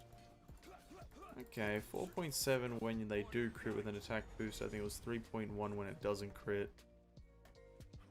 It's good, and that's at a level 8 talent. So technically 5 because we have the constellation. And also Xingqiu is not max constellation on this account, so... What are we technically losing? Guhua sword fatal. What's that fatal screen? That's it. That's his. Okay. That doesn't do much damage boosting. That is somewhat of a damage boost. Okay. I think he's at a good point with his artifacts. Obviously, getting more crit rate would be optimal, but we can't really have everything work in our favor. So we're gonna just have it go with have Xingqiu be. This is our final look at him. He's got 2 set Wanderers, 2 set Gladiators. Not that great of a choice, but you know, his Elemental Mastery is at 225. He's got massive melt reactions, and if we comboed him with someone like Yen Fei, for example, if we go fight the... Let's go fight the Magu Kenki, because that's a cool fight to practice on. I do the Geo Vishap if I... Well, like... If I didn't care for my sanity. But, yeah, okay, let's go. We have, what, like, literally one more account to play, so... Bear with me, ladies and gentlemen, bear with me. We're gonna switch teams before we start the fight, obviously. I think when we combo him and make him do a massive elemental reactions, he's gonna be a boss character. He's gonna be an absolute mince. Mincer, bro. He's an absolute mincer. Stabilize. Body and mind. Boom, ba, boom. Let's light it up. I guess we'll just build up our bursts at the start here.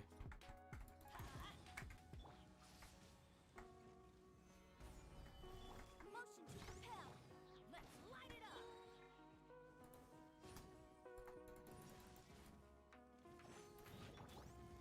Rain outlines your fate. Know my sword. Let's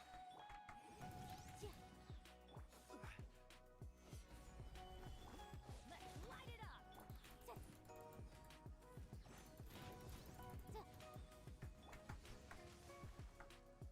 Everybody stand back. Witness the power of Guhua.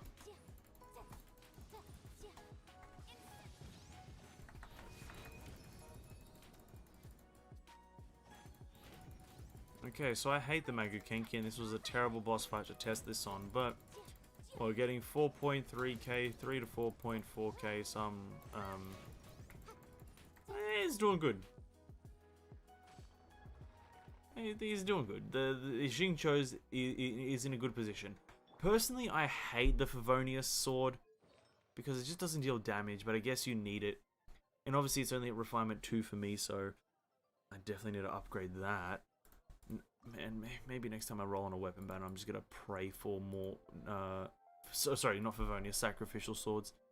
I'm just gonna pray for more sacrificial swords the next time I roll on a weapon banner, which potentially could be on Eula's, but who knows. We're actually done with this account. I want to do a quick recap. We got 1 roll here. Let's just fucking send it. Nothing. Fucking trash. Trash. But yeah, we got 1,200 or 12,000. Sorry, 12,500 primo gems to spend, and we're only saving for the next character, which will be. Let's have a think. We're getting Arataki Ito on our main account. We're skipping Eula Albedo as well on our main account. What else can we get? Do I want to save for Yaya Miko? Maybe. She's a catalyst user. That would be very nice. What else are we expecting? There's a few characters that might come in between. Obviously, Ganyu, Zhao are going to be in like 2.4, 2.5 as well. They might be another duo banner, which is going to cause the biggest controversy in the world. Is imagine if... Oh, this was actually a really funny thing. Imagine if Ganyu, Zhao are put as a duo banner, and you have to pick between which one you want to roll on. Oh my god. People would be livid. The community would be furious having to choose between Zhao and Ganyu. People would go for Ganyu because they want power and thighs over, you know, emo boy with like fucking god issues, but you know, still the choice would be ungodly. Any other characters we got coming in the near future? There's like a few other, like Yulan or some crap. There's like other characters that just haven't been mentioned or data mined really. can't really think of any other characters that might come out in the near future, so that would be a pain to choose from. Yeah, it would be the biggest choice you've ever had to make in Genshin Impact. Would you like Zhao or Ganyu? I was about to call them Gao and Zhanyu, but let's not focus on that. Okay, on the main account. Yo, what's up, boys? We're on the main account. Let's go. What's this? Oh, hello, thanks. Thanks for the flowers. We're not going to do the Spiral Abyss on this because I usually make a video out of it now. I kind of, yeah, I do that. So no Spiral Abyss on this account, but we have items in the forge and we have expeditions ready. So let's get some expedition stuff going, claim our rewards.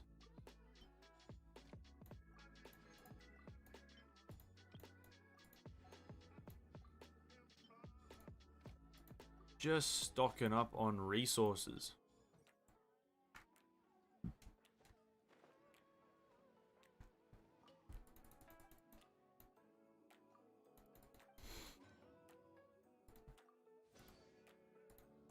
We're not going to do any mining today, mainly because I am not interested in mining. I am very uninterested in mining right now. That stuff can go away. Okay. I remember, this morning rather, I made 5 condensed resin, and we have 98 resin on us. So like we did with the Asian account, if I didn't have Zhao already, I would have a hard time. True, I also probably, if I didn't have Zhao on my Asian one, I probably would have a hard time choosing between the two. But I think because I think Ganyu and Zhao are going to be very close to the release of Yayamiko, I probably wouldn't roll on Ganyu. Sadly, again, another reason for me to not roll on Ganyu, even though I love Ganyu. Don't get me wrong, I love Ganyu. But for some reason, I love newer characters more than older characters. And both times that I've wanted to roll for Ganyu, I would get cucked by like another character. Like the first time, it was Hu Tao that cucked me for getting Ganyu. I was like, oh, I want Ganyu, she's super cool. And then Hu Tao was kind of leaked and announced, and I was like, fuck Ganyu, Hu Tao's cool. And then now, if Ganyu is close to the release of Yayamiko's, I'm like, fuck Ganyu, Yayamiko. So I'm hoping that she's like nowhere near that, but also hoping that she is, but I don't know. Anyway, let's have a look at characters that we need to buff before we farm artifacts, because we might spend all of our resin on artifacts if there are no talents that I want to upgrade. And just from like first glance, having all my talents at like level 8 is good enough for me. That's at level 12. That's way too high for the character that I don't even use them. Hu Tao is really jacked. Jing Cho is jacked. Diluc, I don't use you, so it doesn't really matter. Noelle, you're fine. Venti, you're fine. We were leveling up Jean, but she's really just doing fine. Like, with what she has right now, she's really good. And so I'm not really going to worry about leveling up her elemental burst, because it's healing for fine amount of healing. 350%, 52% attack plus 2,500. Like, what is that? That's like, we're healing for over like almost 10k on burst. So it's super easy and super good. Aloy, we don't need anything for you, and I don't really use you that much. And Ning Wang, again, Jade's Green doesn't need to be leveled up, and everyone has fine talents and everything. Okay, so we're gonna do some artifact grinding, and I'm not really, doesn't bother me, by the way. But it does bother me because RNG. But I'm gonna act like it doesn't bother me, so I can just like, have a fun time. So let's go on with it. We need to figure out which character we want to farm it for. Now, there's a few theories that we can look at and kind of analyze as to which characters I want to farm for. Obviously, I'd like to get Kazuha his Swirl set or his Viridescent Vanera set. I'd love to have Ganyu as well, but I've already set my sights on Miko. Hey, same. At least for my Asian account, I've set my sights on Miko because she's a Catalyst user, and I have like a lot of good catalysts on my Asian account. I want to get my Viridescent Vanilla set on my Kazuha. I don't want 4 set Shimenawas anymore. So, do we just go start farming that? Because Kazuha is my main DPS here. He has been my main DPS for a long time. And I think we should just go do that. Even though we are getting Maiden's Beloved, Maiden's Beloved does become instant fodder for artifacts. Artifact leveling, sorry. Yeah, that's what we gotta do. We have unclaimed seeds. Ah, yes, we should go do that as well. Let's go claim our seeds and claim our rewards. Set them to grow, and then we'll farm artifacts so we can utilize our time to the highest percent.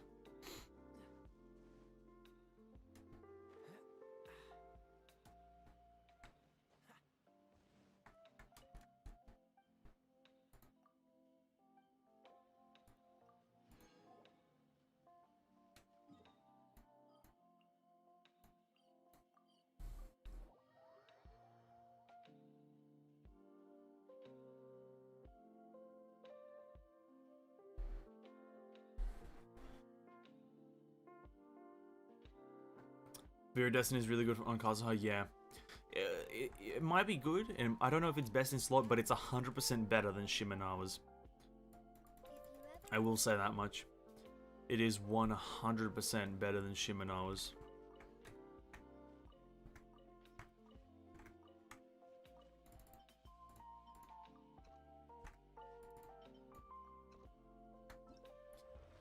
If you use it correctly as well, oh my god, oh my days.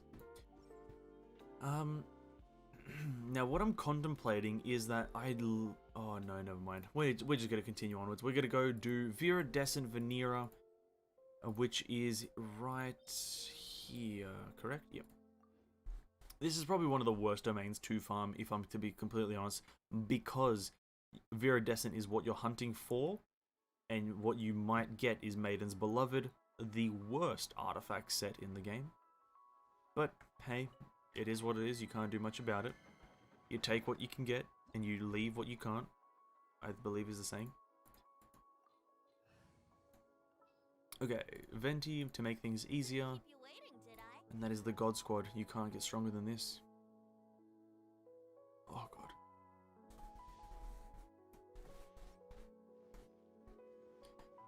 You physically can't get better than this team right here.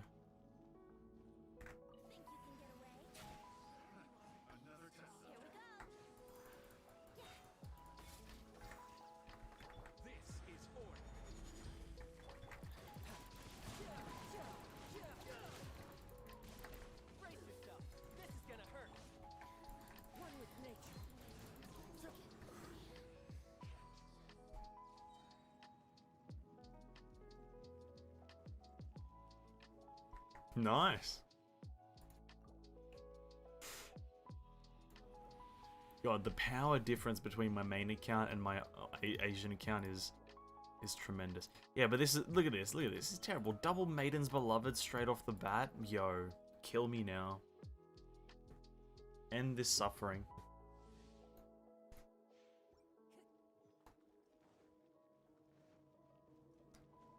Here we go again. Gotta do the same thing. Oh, whoops. Oh god. Press the wrong buttons.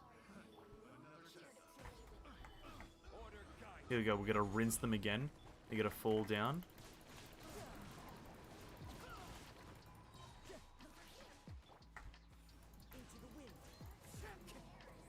Oh my god. Rinsing them.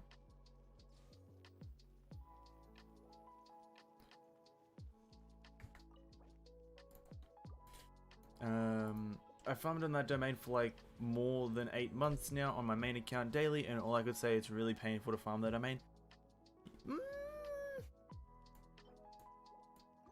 If I'm to be fair, the domain itself isn't hard. It's only 5 enemies. But I do understand what you mean by like, it is painful because of Maiden's Beloved, in my opinion.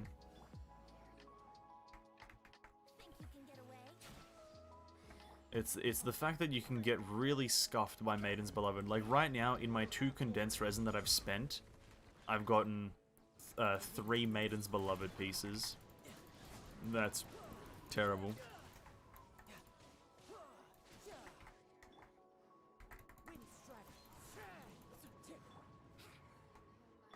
Order guide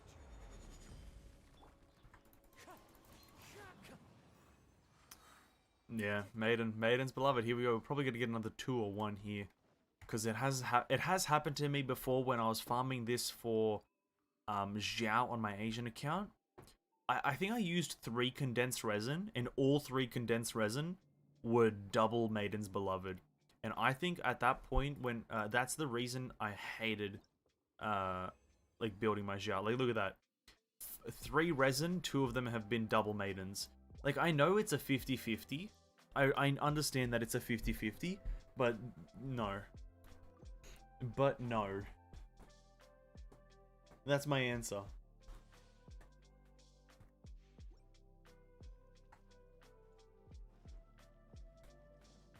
But no. Time for takeoff. Stabilize. Riptide.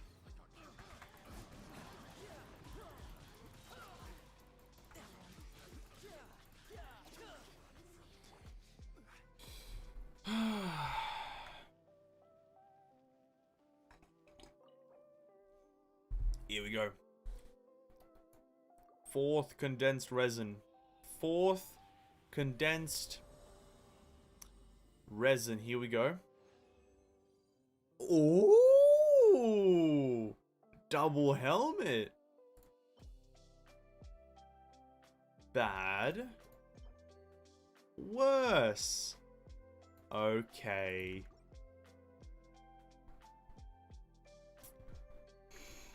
Okay. Okie dokie.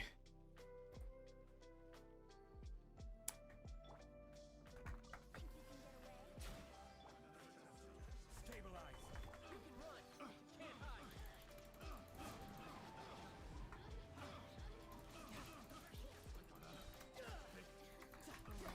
This is order. One with nature.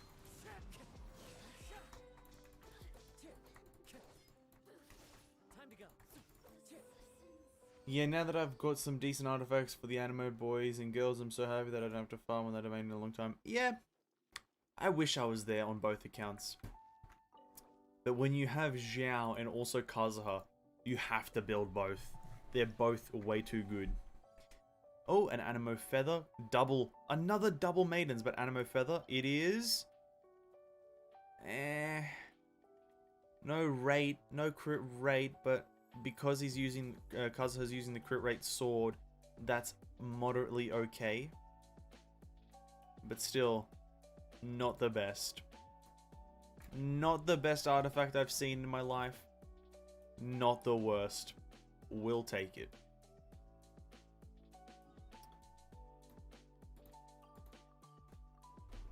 I don't know. Farming artifacts is just because there's no fail. There's no not fail-proof system, but there's no pity system for artifacts.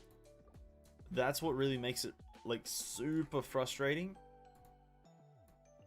Is like you can put so much resin into one artifact set and still have it not be good, right? Like that's just how bad the artifact grinding system is. And it's like, it's such an easy fix of letting us like potentially reroll stats. It's just that simple fix. But I think the reason Mihoyo doesn't want to do that is because it will potentially ruin the RNG system. And what they don't understand is that RNG is a shit system by itself. So you can't really ruin it. You can just make it funner to be a part of or worse to be a part of. And Mihoyo has astonishingly chosen worse. Shocking to believe. Because no RNG is liked in any video game. I can speak on behalf of World of Warcraft players that RNG is by far no one likes it. But when it's made properly, people accept the faults and grow to like it. For example, I love providing examples in my kind of arguments / debates and whatnot. In World of Warcraft, you have item levels, which is essentially your combat power. And each piece of gear that you equip on you, it has an item level. And for a certain expansion, I think for certain amounts of expansions, your item level, when you get a piece of gear, the item level of that gear could potentially, what the game calls Titan Forged or Warforged, it could boost up by chance, maybe like it was like a super low chance to boost up a certain amount of item levels, let's say from 200 to 230. Right, that was a system in the game. It was completely random how it happened. And here's where the bad part of it was. Is when the RNG, when you need a piece to Warforge, it doesn't. That's like, and in a sense, you've gotten multiple normal pieces of a piece of gear, but it's never Warforged. That feels terrible. But then, the other side of it is where it feels good, is that you instantly get a drop, and it Titan Forges, and it's the best piece in the game. And that's the good side of it. Another bad side. Let me have a look at these artifacts. Terrible. Terrible. Even worse. Oh, sorry, not even worse. Still, it's the same fucking piece.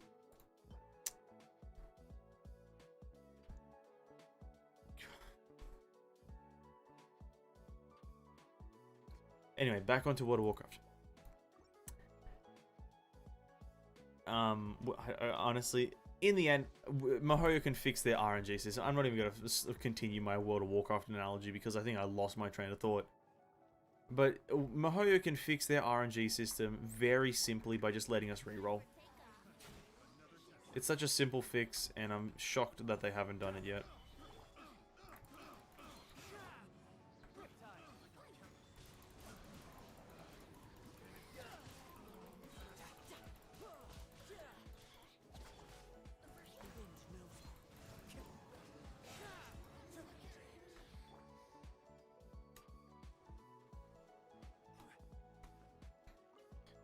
Final artifact, final artifact. Here we go. Final artifact for the night. Oh, you love to see it. Oh, it's a classic Maiden's Beloved Feather. Oh, you love it. And it's not even good. It's not even good. Oh. Oh, the humanity. Oh, the misery. Oh, how I am angry. Does this have an expiry time? No.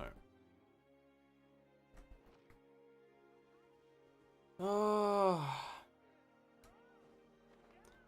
Well, I guess that's how we're farming artifacts from now on, right? So, like, yeah, I think we're just gonna, at least on the American account, we're gonna farm artifacts because I've got nothing better to do. And I'll just, because I have a day between each stream, except for the weekends, and even on the weekends we don't stream Genshin Impact. So on Mondays it won't be artifact farming because we're doing a bunch of weeklies. Specifically next week, actually no, this Monday might be artifact farming because this week we're not doing any of the weeklies because the patch drops on Wednesday. And I want to optimize myself to get as much XP as I possibly can. And it's just a bunch of min-maxing. So this Monday, Wednesday, Friday is going to be artifact farming. This Friday, artifact farming, where we're just juicing up the artifacts. We're trying to get some juicy Kazuha ones. I want my Kazuha to be an absolute monster on the battlefield. I want him to suck up enemies. I want him to blow them. I want him to do everything imaginable with wind to the enemy. That's all I want from Kazuha right now. So that's what we're focusing on. And then, what else is on the agenda for the game? What else is on the agenda? Obviously, we have the new patch dropping next week. If we have a look at the banner, it ends in 6 days. It's Wednesday now, so it essentially ends on Wednesday to next week. which is absolutely fire. Obviously, expect a bunch of videos on that. I will be actually, I don't know if it's important, I'll be putting out my Eula overview, like second rerun overview, or first rerun, sorry, overview, tomorrow. Just because nothing's changing with Eula, and I have and I can just make the video, and it's like, there's nothing new coming with her second rerun. I don't believe she's getting a rework. I don't believe there's any new weapons, like 5-star weapons, coming in her banner. Like, there's obviously a 5-star Claymore coming a bit later, but that's besides the point. So that's coming out tomorrow. And then, oh, hello. Yeah. I'm excited for this next patch. A boss guide. I haven't done a boss guide since Watatsumi Island. That's super exciting.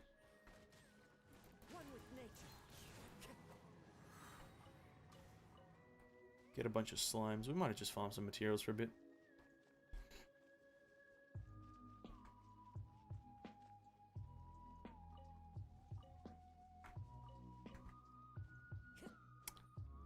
What else? There's the new domain, obviously, the new artifacts coming out. I'm not sure if any of them will be good, really. Sorry, obviously one of them will be good, but the other one I'm skeptical about. Maiden. I'm dead because of Maiden. Waterbind. Yeah, that Waterbind is pretty terrible. No one likes it, I don't think. That is one of the worst mechanics in the game. I will agree with you on that one. What other videos will we have coming out? I wanna say I've got a few more, but I have no clue. I don't like making heavily opinionated videos. Or random videos, to be the matter of fact, rather. I don't really like making random ones on random topics.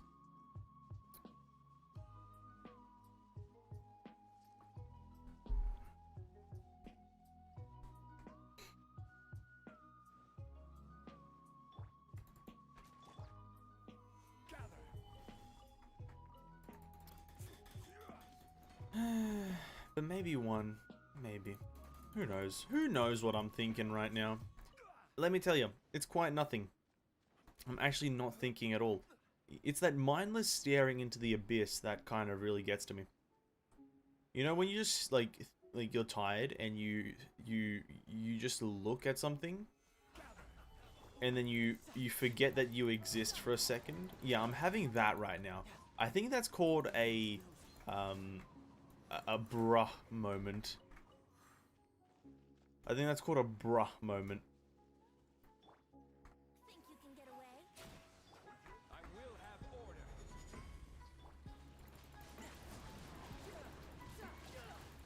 Bring it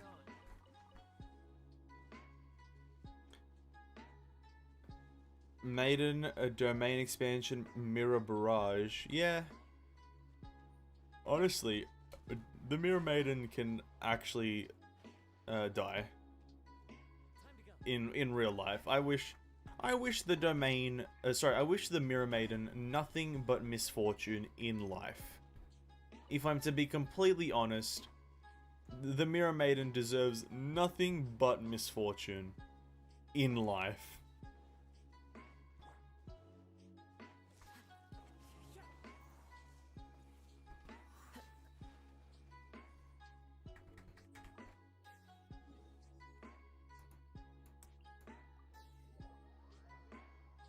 I think of myself as an accident. Well, no, I don't think you should do that. I don't think you should think of yourself as an accident, but think of yourself as...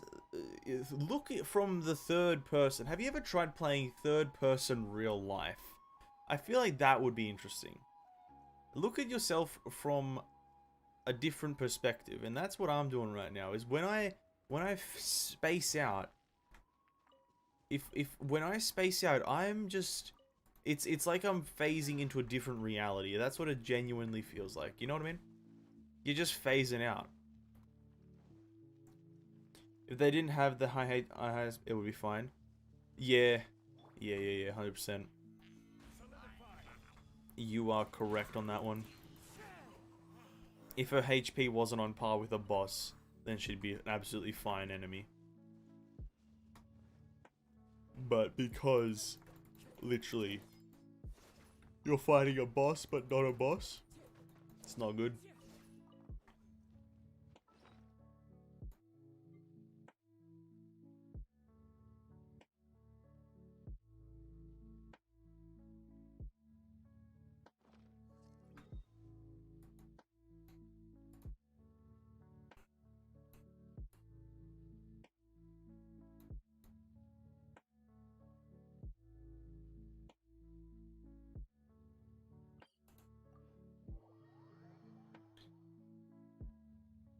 I always thought of this when I was 4, to be honest. I always have these dark feelings. I mean, eh, each to their own, I guess.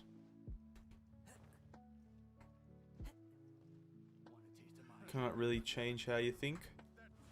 That's what you think about, then, eh? If you view it as a negative, then I guess you'll have to just overcome that eventually, but, you know. I think, looking at the brighter side is usually the greater picture, but I don't know. Maybe like a sub boss, yeah. Maiden.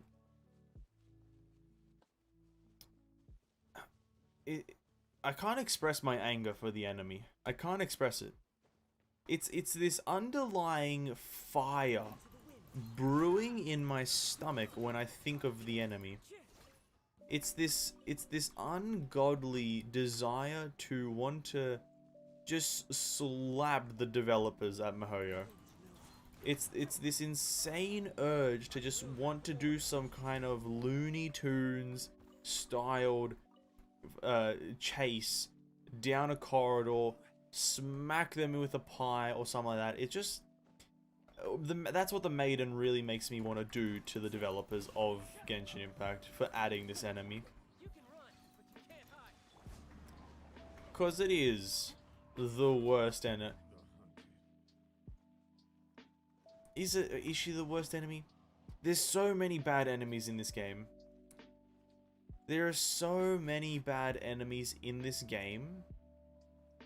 It's actually really frustrating. Like, I don't like fighting Kairagi. I don't know who does. I don't like fighting the Mirror Maiden. I don't know who does. Electro Circin mages, Electro Cryo mages, the Hydro Fatui, the Hydro Abyss mages, most of the Abyss mages. There's no fun enemy. The Whopper Flowers are annoying because they jump in and out of the ground repeatedly for like 5 minutes straight. The Wisps are terrible because you need a character with a homing in missile to kill them. What's another one? The Perpetual Mechanical Array the boss added in 2.2 or 2.1. Terrible. Like, what is that? It has 3 billion HP with a 20-minute immunity window. It's so many bad enemies. Hey, welcome back to the Red Flame Squad. Sorry about that. Welcome back, homie. But so many bad enemies in this game. It's actually crazy that nobody talks about it. It's crazy that people accept bad design, and it's shocking. It's shocking. I am shocked. That's all I'm gonna say. I'm shocked that the players accept such bad design on enemies.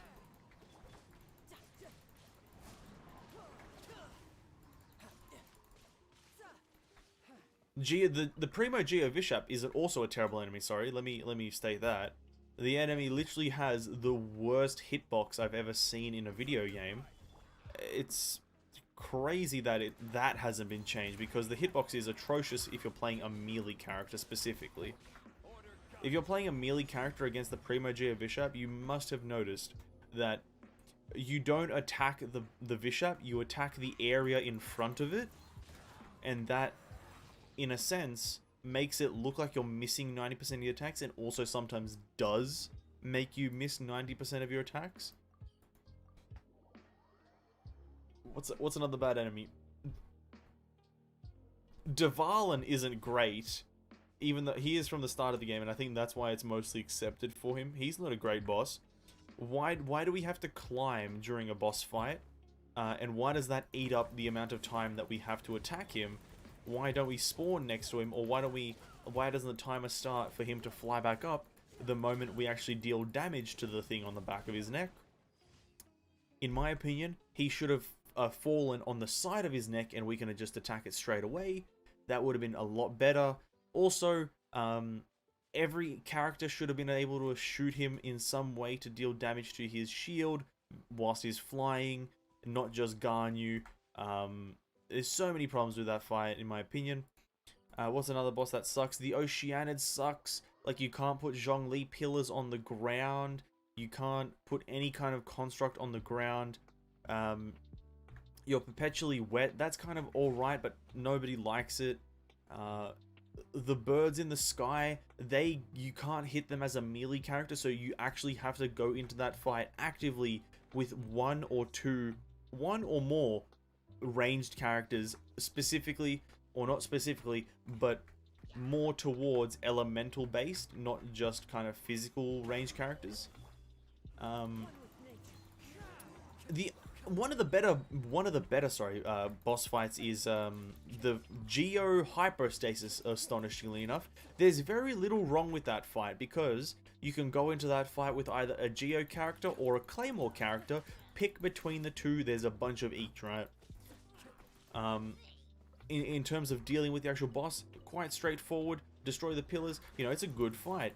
Other fights, another one, Andreas sucks balls. Andreas is probably one of the worst fights I've ever seen. Like, again, he has that same hitbox issue that the Geo Vishap does, the Primo Geo Vishap. Same trash hitbox where, like, he, like, pushing you around with the air around him. It's terrible design. Are we done with our commissions? No, we're not. He's pushing you around with the air around him. His attacks can't be iframed. He has literally a 30 to 40 second immunity window. Not technical immunity window where you can't actually deal damage to him, but if you are dealing damage to him, it's crazy because you're probably hacking. Because you have to have literally FPS professional esports player like level aim to shoot Andreas whilst he's running around. So there's no point in shooting him. So technically and theoretically, he has an immunity window, so that makes him trash, because it lasts for 30 to 40 seconds. When he goes into his final phase, Andreas literally just becomes the most annoying enemy in existence, because he's doing animo damage, he's doing cryo damage, he's freezing you, he's literally looking you in the eyes, he's dealing damage, I'm flying in the sky, he's doing way too much. And it's just a clusterfuck of absolute particle effects. So terrible boss design. What's another boss? Let's have a look at another one. You know what? The Cryo Hypostasis, not that bad actually. Really, really alright. But let me think. Cryo Hypostasis? Alright. It's got good mechanics, hitting the ball at the end to break the shield. It's got, you know, it's cryo, so it's easy to kill. It slows you, but that's just the cryo effect. Some of its attacks are just the worst. Actually, no, the cryo hypostasis is trash. Some of its attacks are just the worst. Like, when it rolls around, that thing's hit registry is disgustingly large. It hits you even though you know you've dodged it. Like, you know you did a perfect dodge in, like, Final Fantasy 14. And it still somehow magically hits you, and you're sitting there like, I don't believe that should have happened. That's pretty bad. It's got homing in missiles, much like, why am I talking to this person? Was I meant to talk to this person? I don't know. What are you gonna do after you do your commissions? I don't know, man. Probably fuck around, kill some enemies. Probably just farm a few resources, farm a few treasure hoarders. And maybe a few Kairagi on Inazuma. But, yeah, actually, the Cryo Hypostasis is not the worst. Animo Hypostasis, probably one of the worst ones. It's like, nothing's explained there. Like, you kill the boss, but then he summons air vents and then puts things in the sky that you don't know if you're meant to collect. And I'm not caring about if a game provides, if a game has to provide a tutorial to tell you how to kill a boss, it's not a good boss. And disregarding the tutorial, you have to then go up into the vents, collect the things, and then that doesn't even finish the boss fight. Like, it literally, you kill the boss, put him at 0 HP, he does this last mechanic where you collect the 4 things in the sky, and the boss fight doesn't end after that. You have to then let him do another vulnerability phase and then kill him. Why? Why doesn't it just end after you collect the 4 things? It would be a quick and easy boss fight, but for those who can't collect all 4 of them, a bit longer. Oh, wow. Just a small change in mechanics would make the boss fight 10 times better. What's another boss fight? The Magu Kenki, that's actually an alright fight, apart from the whole dual element, one of them being Cryo. He has massive area of effect. If you don't have a Zhongli, it's pretty much the worst boss in the game. His whole, like, dashing in and out, constant backstepping, the worst.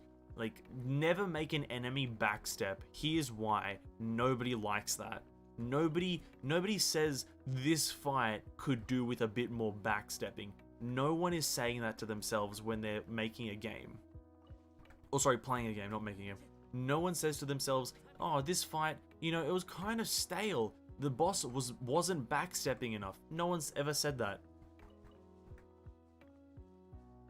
It's just the wackest thing. Yeah, it's kind of irritating after a while, yeah. When did you start playing Genshin? Launch day, my guy. I started playing from the day this game launched. Which, I don't know the exact date, but I've been playing since day 1.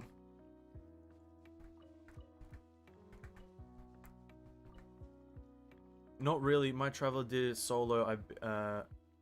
I barely survived. Did what solo? Time to go.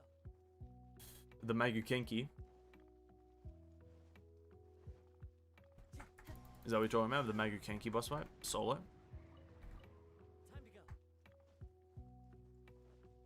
Because, like, if you aren't talking about the Magu Kenki, it's yeah, okay.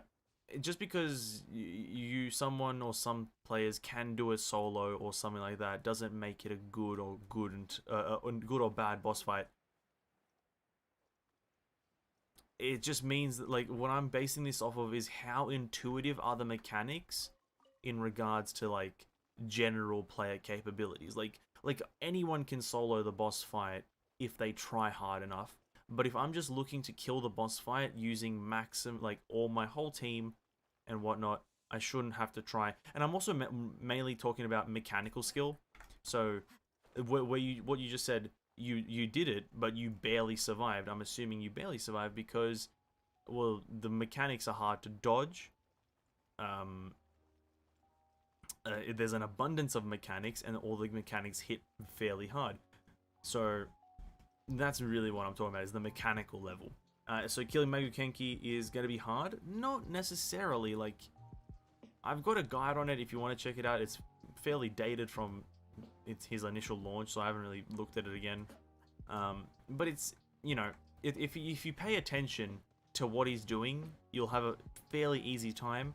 But it's more so how the mechanics interact with you if you're not paying attention. That part can screw you over. So, like, if you lose track of him, you could probably just instantly die, because he has this tendency to backstep. He has a tendency to, like, be walking in front of you, and then he does an instant dash behind him, or sometimes in front of him. Very rarely does he do it in front of him. I will vouch for that. It has happened to me a fair few times. He'll dash in front of him. And because when he does do that backstep or forward step, he does summon an after image of himself, you can become, what's the word? Confused, startled, or just generally lost as to where his actual location is. And depending on which attack he's doing, you could pretty much instantly die. If he's doing his AoE kind of cryo physical slash, you'll be fine. That's not going to deal massive amounts of damage. But if he happens to be doing his Anemo slash barrage, then you have a high chance of just dropping dead instantly if you are confused about the situation. And even on a general basis, that ability is extremely hard to dodge because the projectiles come out very quickly. The speed of them is actually like really quick, so they are consecutive and quick themselves. And they are, for some reason, very large. Like, they're not, like, obviously they're the correct size proportionate to his body, but still very large slashes coming out very quickly and in very fast consecutive order. So yeah. What's another boss fight in the game? Give me a second, because all of them are trash. Like, actually not all of them, I won't say all of them. Those are fine.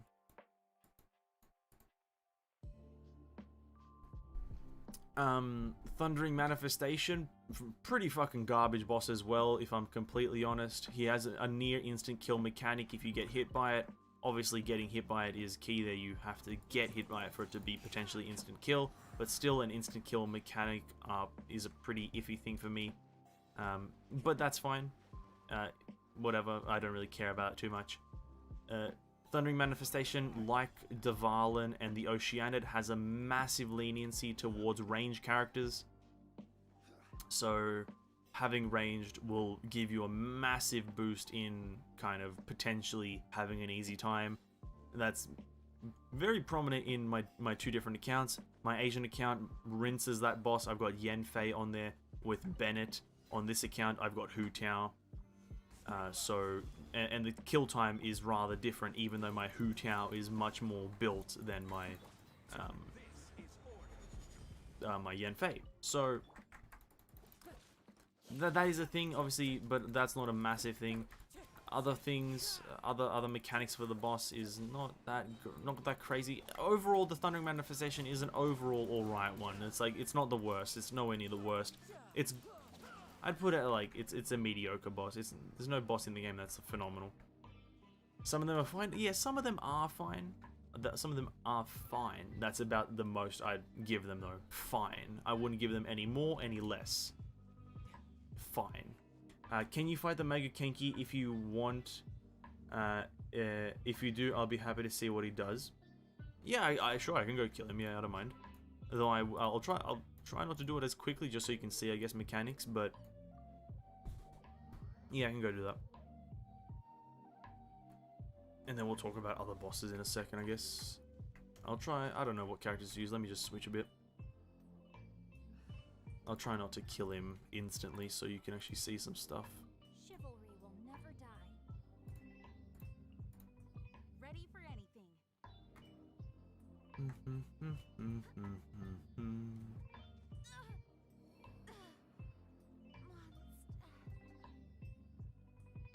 What? I didn't press space, but I'm still confused. Let's not talk about it.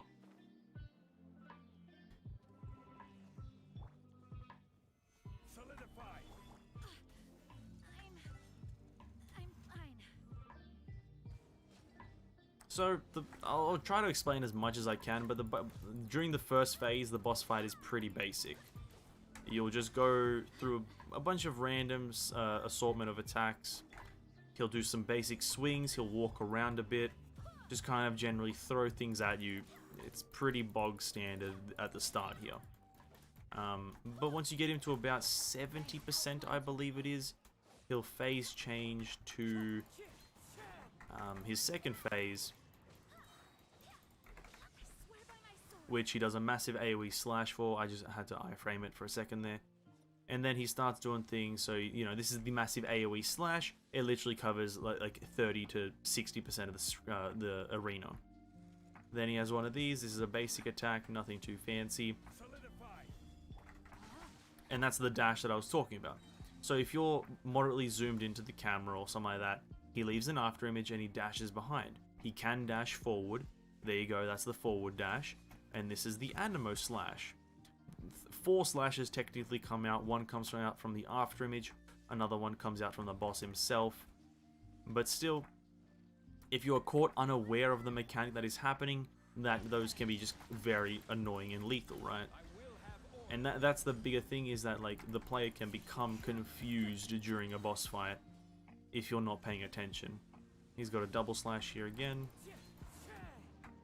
Pretty kind of, for me it's very easy because I just have a jacked team, I will say that. So what you see me doing is not going to be what you'll be experiencing.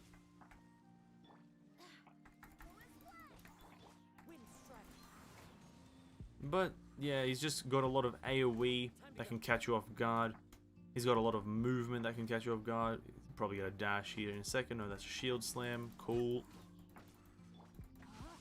Yep, dash there. And then again, another slash. In terms of damage, if you get hit by both, that's about, what, 12k damage if you get hit by both. You know, a hefty chunk of damage from the Anemo slash as well. Again, if caught unaware and you don't have like massive shields like Zhongli, massive HP characters, if you're not jacked to the fullest, you're going to be taking a hefty sum of damage. In the end though, it is, I don't really care about numbers when I do my when I criticize a boss, I guess. It's more so mechanically how sound is the boss. Like, are the mechanics fun to go against? Are they intuitive? And do they make sense? And I don't know, he just doesn't feel right. But honestly, there are good bosses. Let me admit this, you know, I don't want to say that all bosses are bad in this game.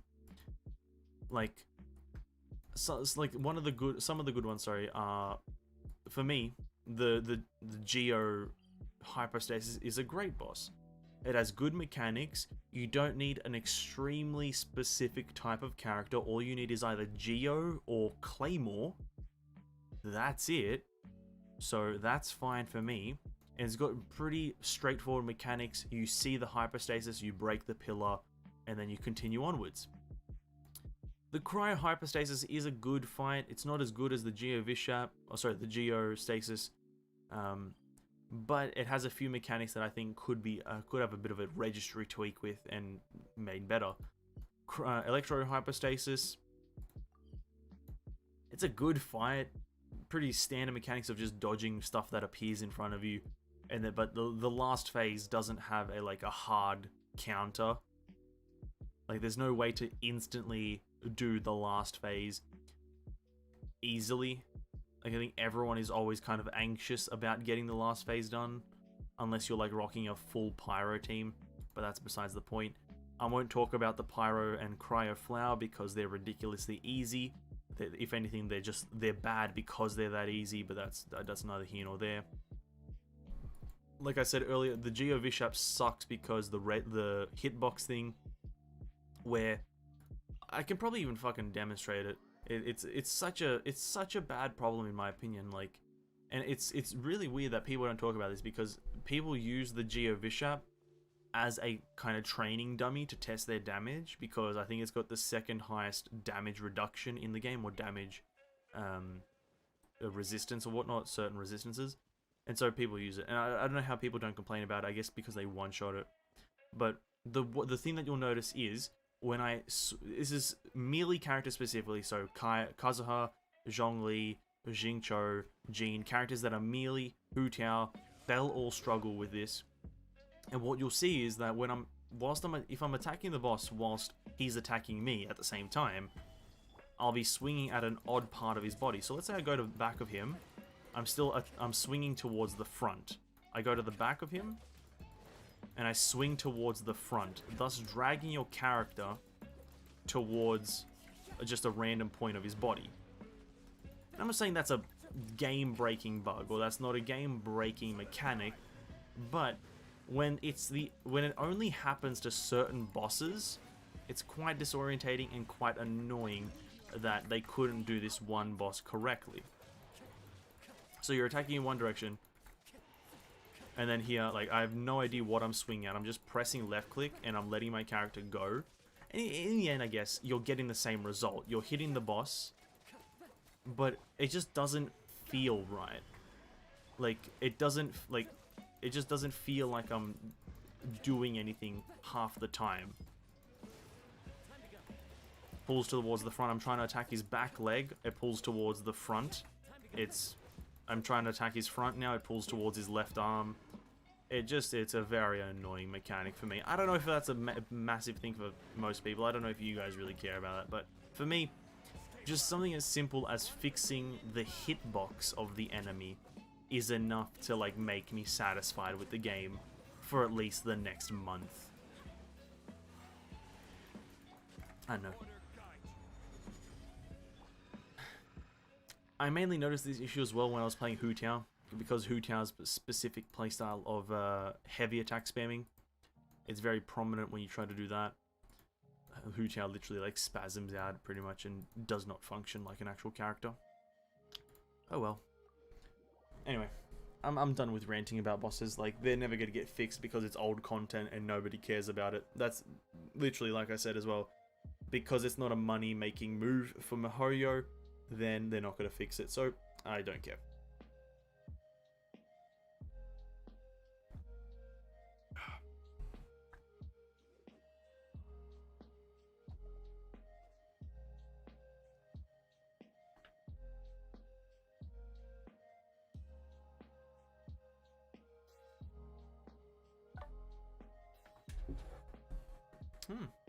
Alright, we're gonna farm some Arataki Ito material. I know his stuff hasn't been released yet, but we're still gonna farm up a lot of his stuff that I know he needs, like the wolf claws and potentially some Oni Kabuto. Just farming up some of those basic things. One with nature. I swear by my sword.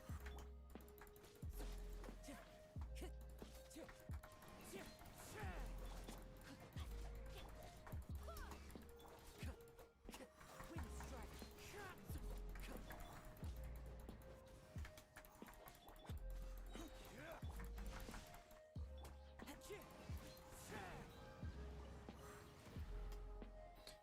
Yeah, and some already accepted that they work like that by now, including me. Yeah. I guess for me, it's like, I don't know, like, why people, like, not the players, but why the developers don't just kind of want players to enjoy their game. I don't get that, because essentially, when players enjoy your game, they'll pay for your game.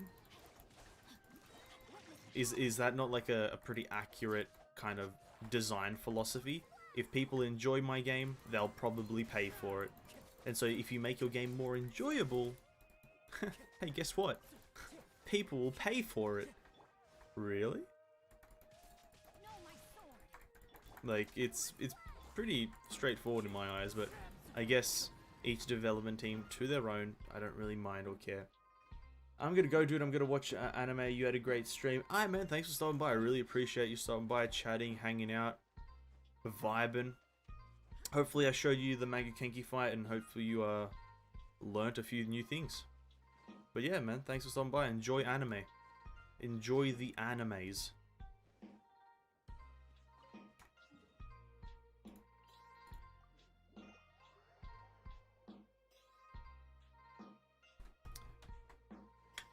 Dun, dun, dun, dun, dun. But yeah, it's like, I guess if I was ever a game developer, I would be one of the few out there who would rather have a quality game over a heavily monetized game. Or like, if it's not even a heavy high quality game, at least it's a highly what's the word I'm looking for here? Like, I try to fix anything that players come up with, or try to fix anything that players might have a problem with, right? Because if you're making a game, as a game developer, you're like, who are you making the game for? The players. So why don't we add things that the players might like? Now that like design philosophy can be destroyed when the developer says that I've got an image for the game myself. Things like that can be seen inside of the Dark Souls universe, right? The From Software development team, they say to themselves, yo, we have a way of making video games, and when we're gonna make them hard, Like, we're gonna make them as hard as possible, and we don't care if people cry about the difficulty. That's their design philosophy, right?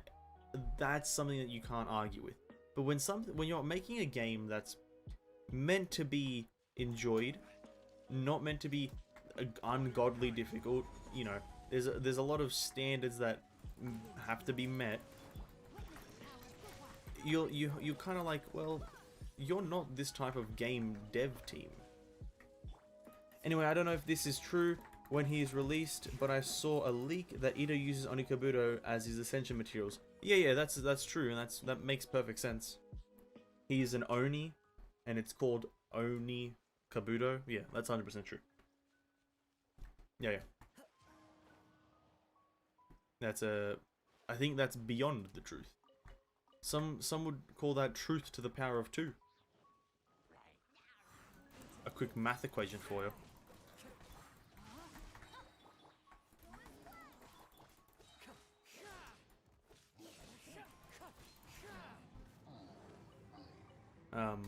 I totally lost my train of thought. Oh well. Yeah, I don't know. I think the game does make games for players, so they should listen to players when they do it. But oh well. Oh well.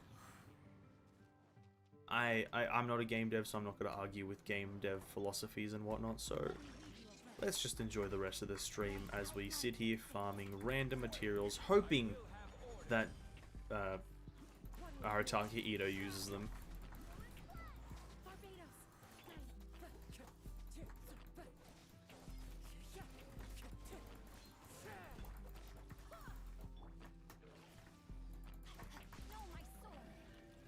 It's within the realm of reason. I think it's within the realm of it's 100% true. I think, you know what I mean? Like it's the resemblance is uncanny, some would say.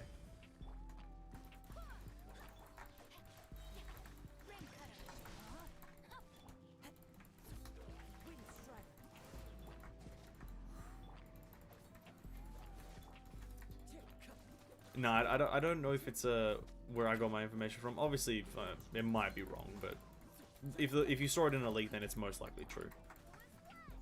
The character is coming out in about, what, 3 weeks, so anything that you find in a leak right now is probably true. It's just how leaks work.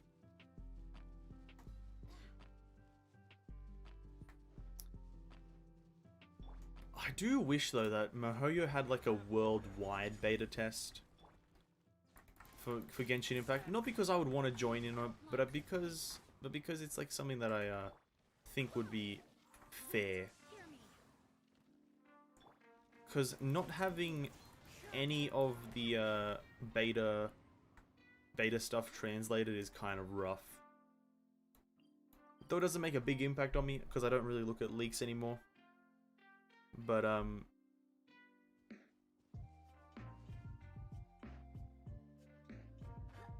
don't know, it'd just be cool. They do.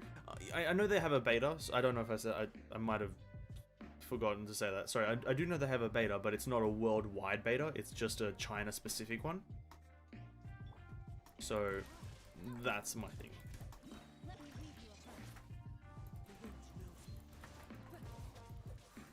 Definitely know they have a beta, yeah. That's where all the leaks come from.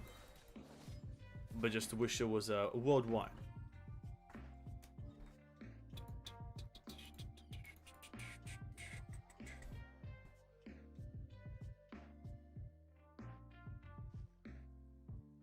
Or, if not a beta,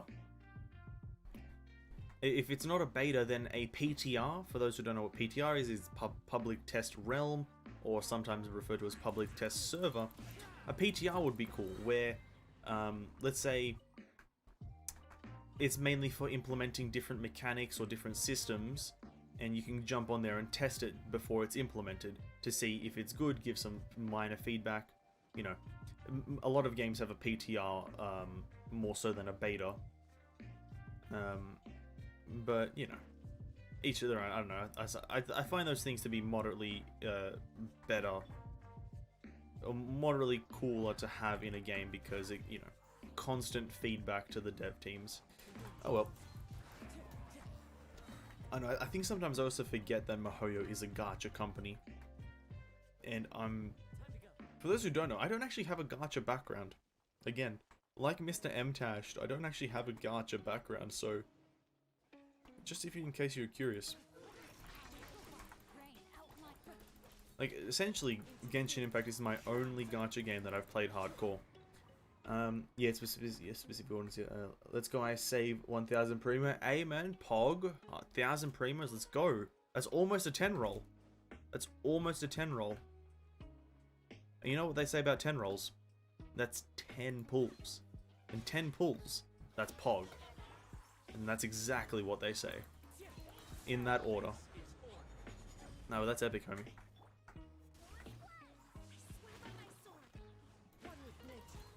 Hope you get lucky and get like 3 5-stars in one 10 pull. Hope you get the godly RNG.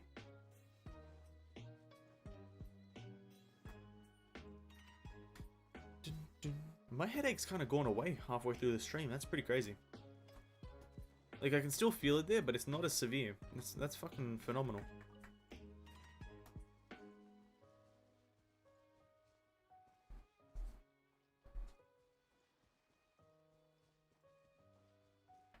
Ugh, I need to go clean my phone.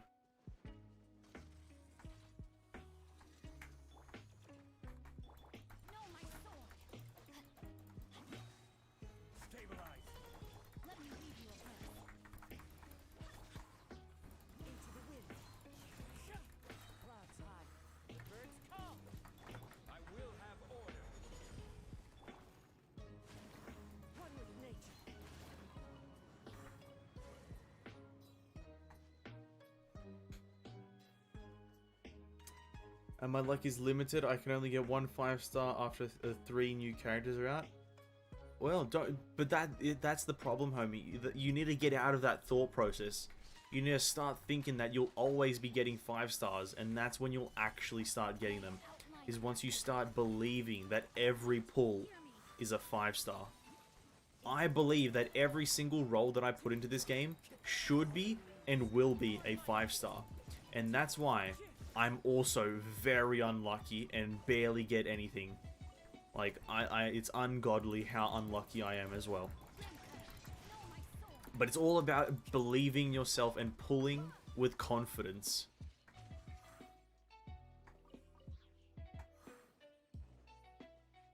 That's what it's all about.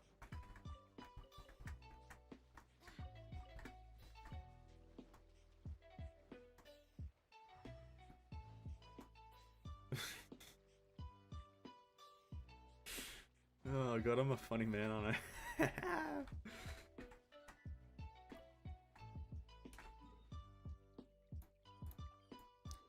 The only time I get a 5-star is when I want a 4-star character. Oh. And that is also the worst feeling. That is also another terrible feeling in Genshin Impact. Oh, the gacha system. We're not. Here's the thing. Here's the thing. We're not going to talk about the gacha system because that is a sign of negativity. And guess what, guys? We're all about positive vibes here. So, first things first, let's get off Genshin Impact if we're going to be all about positivity. Nah, but like, yeah, gacha system.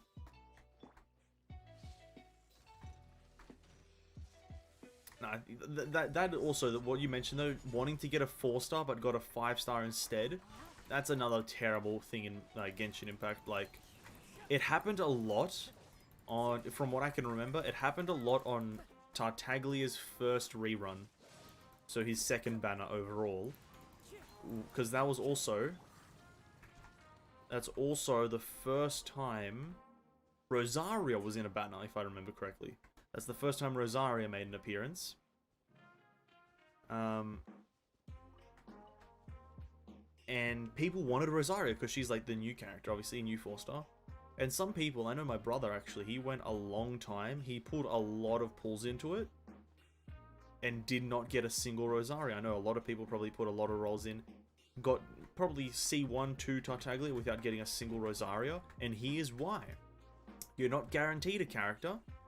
You are guaranteed a 5-star, a 4-star every 10 pulls, but you're not guaranteed which 4-star ever. And on top of that, with the characters, if there's one brand new one, I can't speak. You have a 1 in 3 chance of getting the correct one. By the way, 1 in 3 is not in your favor.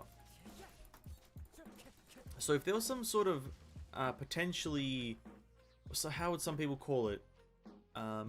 If there was potentially some sort of system in the game to make it so we could potentially get guaranteed characters at certain points, I'm trying to think of a potential system in the game that sounds something like that, but just make it better. I'm really trying to wrap my finger around if there's a system in the game where you can potentially guarantee yourself characters at certain points in your pulling.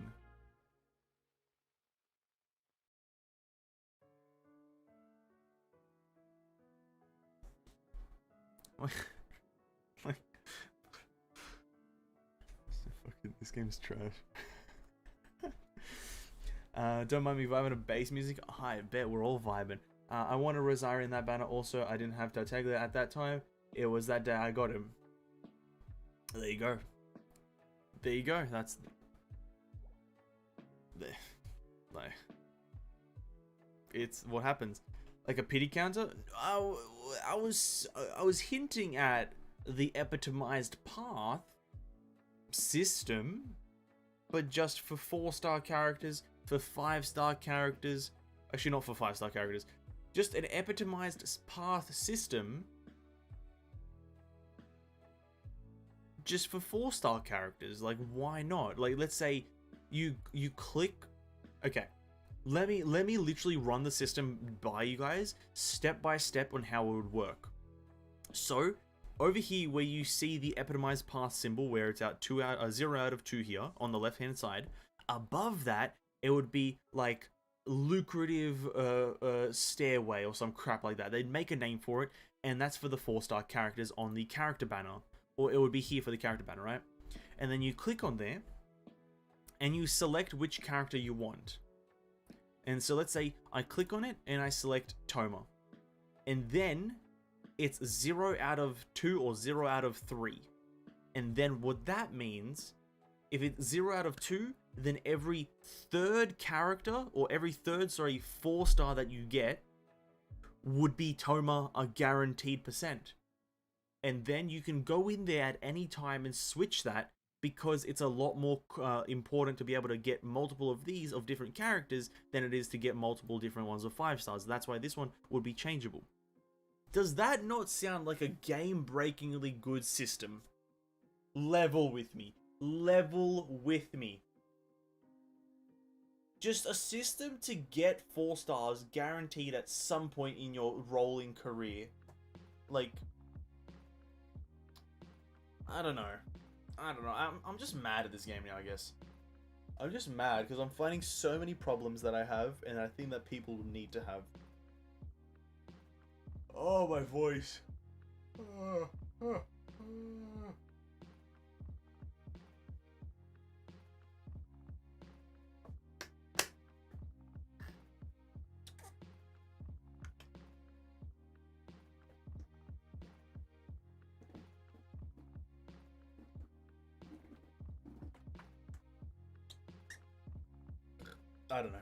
I don't know. I think the game's been out for a year and not enough things have been added, and that's why I'm mad, I'm pretty sure. I think that's the reason I'm mad, is because not enough things have been added to the game, and it still feels very bare bones in terms of player helping systems. I guess that's just why I'm mad.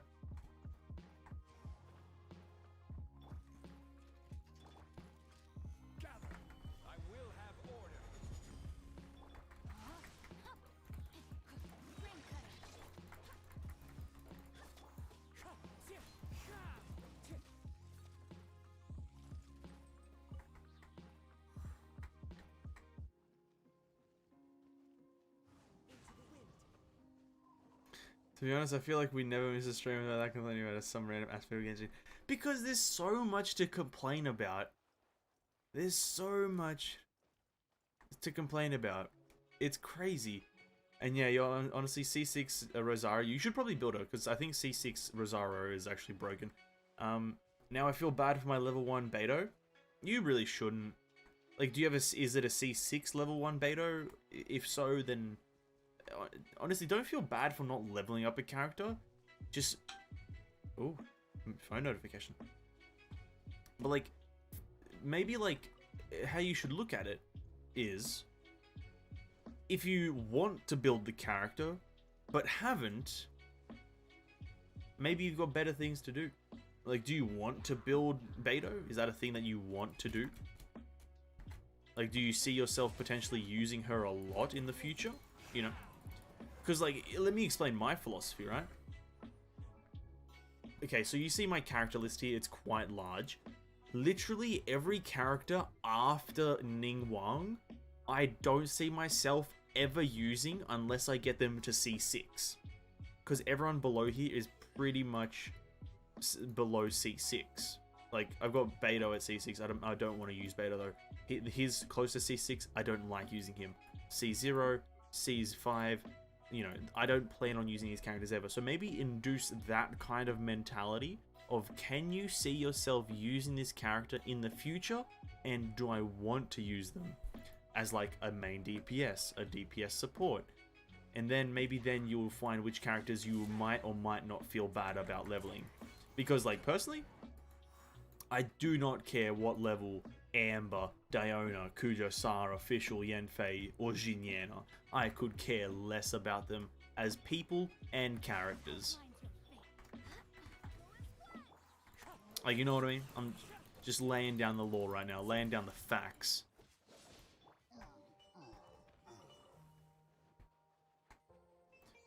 Oni Kabuto, that's what we were farming, sorry. We wanted to get a handful of them.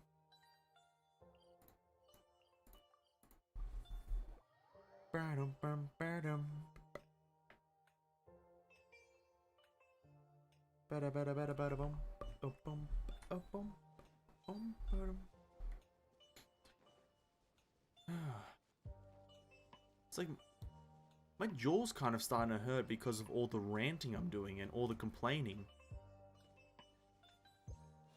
That's crazy. That's actually crazy.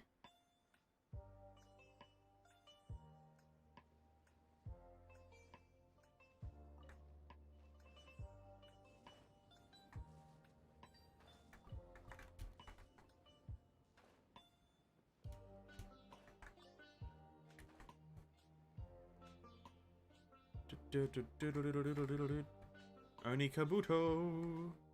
Oh, I'm actually surprised I still remember where a lot of them spawn.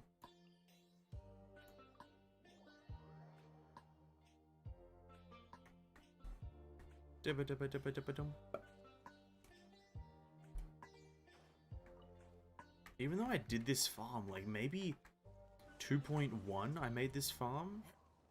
Maybe like early 2.1, and wow, I can't remember. I can't fit like I can't English. That's the actual main problem. I can't English. Only Kabutas are the Chad. They don't run away like some mobs do, even if you hit them.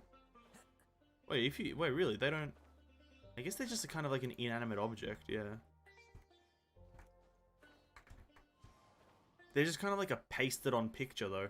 That's the difference. They're just like pasted onto the wall. And I guess that's the main difference.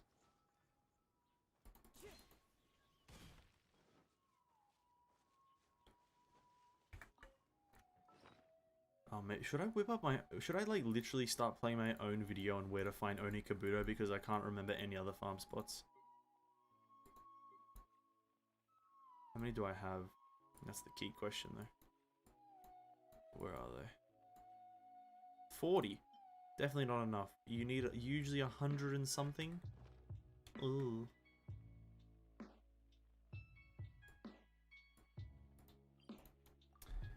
What did you use them Oni Kabutos for when you farmed them? Oh, nothing. I just I farmed them like a fair bit when I was making my guide route for them.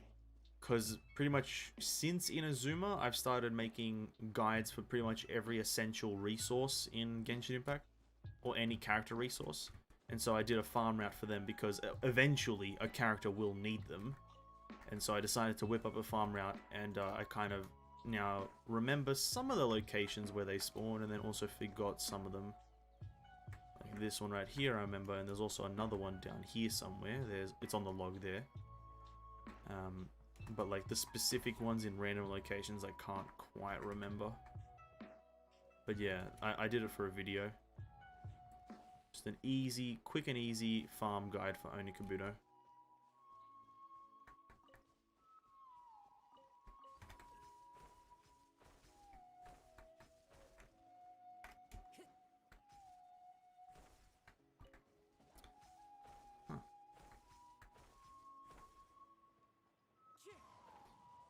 You know what's strange? I am a 14-year-old with 1-year-old younger siblings, and we have similar mother and father, but different blood type. I'm assuming by similar you mean the same. I'm just going to assume that, sorry. Different blood type, that makes moderate sense. I think, if my memory serves correctly, if some in your family will have the same blood type, I think. Not everyone is meant to have the same blood type. I don't believe. Or, well, I guess that's a chance. But I don't. I think someone at least will have the same blood type, but don't quote me on that. I'm not exactly sure how that works. I wish I did. I wish I was a doctor. They'd be getting paid. Getting paid the big bucks. But I'm not exactly sure how blood types work. I'd assume you'd have a higher chance of having the same blood type, but there is also a chance of not having the same blood type, because I guess it would come down to if both your mother and father are the same, then then everyone would be the same blood type. But maybe if your mother and father are different blood types,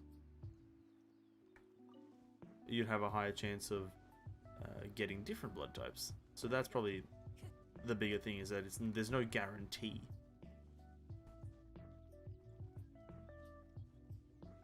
Even if you're in the same family, there's no guarantee that you'll have the same blood type. Yeah, there you go. Which, to an extent, makes sense. Like, kind of blood is. Honestly, I don't really know it. I'm gonna stop acting like I know anything. I'm actually the dumbest person. I will stop acting like I know any amount of information, so I do apologize. But yeah, I have no clue about anything. I just assumed that everyone has their own unique blood type that they got somehow. That's what my assumption was.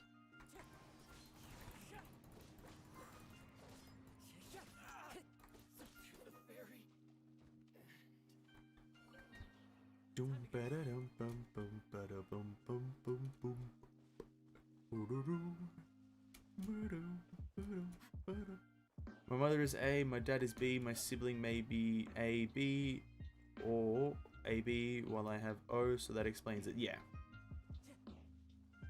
I don't think there's a single bit of guarantee, but yeah, Tissue, the man of knowledge, carries the team. He carries the team right now to victory on this knowledge spree that we are on right now.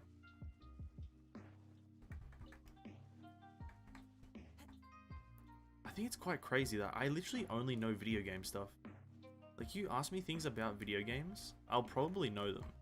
Like, maybe not every video game, but I'm just like, I don't know anything about anything else in the world. Holy crap. I didn't just realize that, I realized that a long time ago, but yeah, still, it's pretty crazy.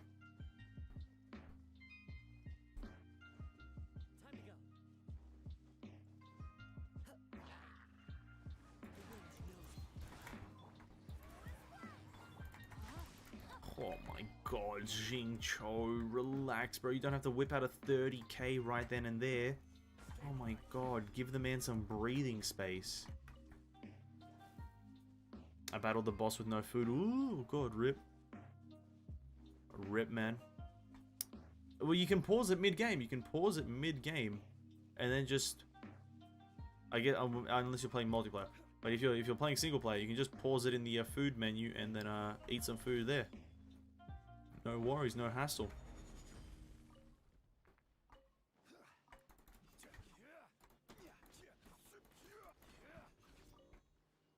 It's just a coincidence that I know the stuff we were talking about. Listen, it's been a coincidence multiple times. I think that's a pattern.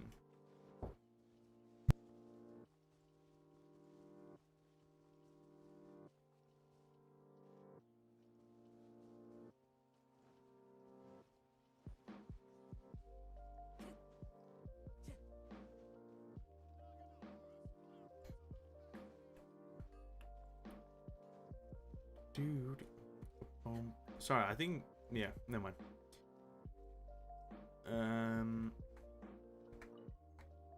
A new book. Yeah, honestly, I think a coincidence. There was this cool saying. I read in a TikTok or maybe a somewhere post. When it happens once... When it happens once...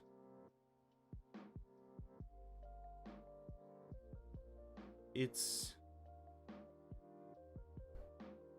When it happens once, it's something. I don't know the first one. When it happens twice, it's a coincidence. And then when it happens 3 times, it's a pattern. Or something like that. I actually want to look that up. 2 times coincidence. 3 times is a pattern. Wait, I just saw it. Hold up. I want to find this.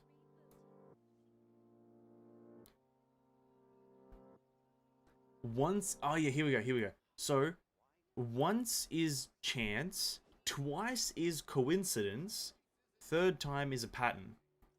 Now, I don't know how many times you've laid down the information, Tissue. I don't know how many times you've done that, but it's been more than once. So it's, at most, it's been a coincidence. If you provide any more information that is factual, there's a pattern going on. And there's some sort of a mega brain, 5-headed Chad inside you. I'm just saying what I'm thinking right now.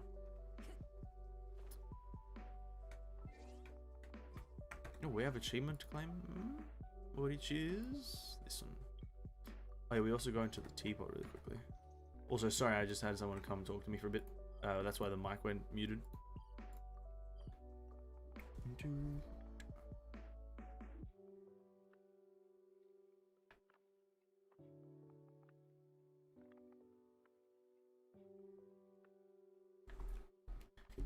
Let's claim all this, and that will also in turn give us our final bit of Primo Gems. Very nice. Shadow of the Colossus event is over. Shadow of the Ancient, sorry. Have we done all of our stuff for these characters? We have. Obviously, we're doing that. Actually, tomorrow I'll have 2 videos coming out: my Eula one and the not speed run technically, but also speed run of the last 2 floors, 11 and 12 of Spiral Abyss on my main account. I think because I don't know if you guys have seen the videos in the first 2 ones. But the Spiral Abyss videos, I think I want to make them not include floors 9 and 10 because those floors are so easy. And it's just kind of like about 15-20 minutes of the video, just floors 9 and 10 because it's easy and it just takes time. So I think I might just cut those 2 floors out and start at 11 and 12 because that would just be a bit better because we're getting to the actual juice of the game and content.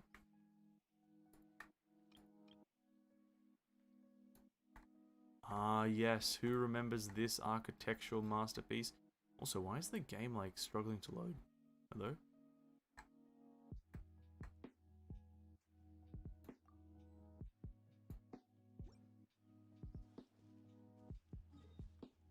Anyway. Maybe do we want to decorate inside a bit, because I haven't been inside in a long time. I haven't been inside in a very long time.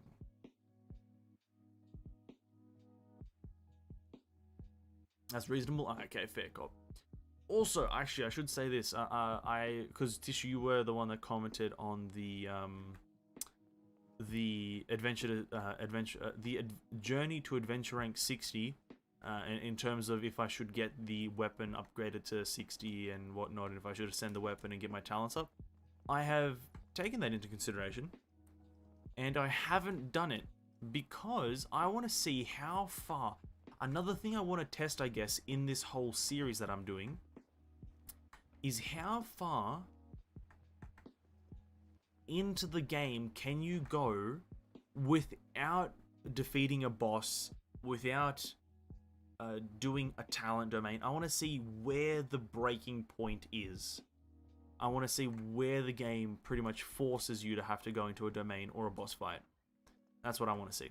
So I'm not going to do the talent stuff or the weapon ascension at all.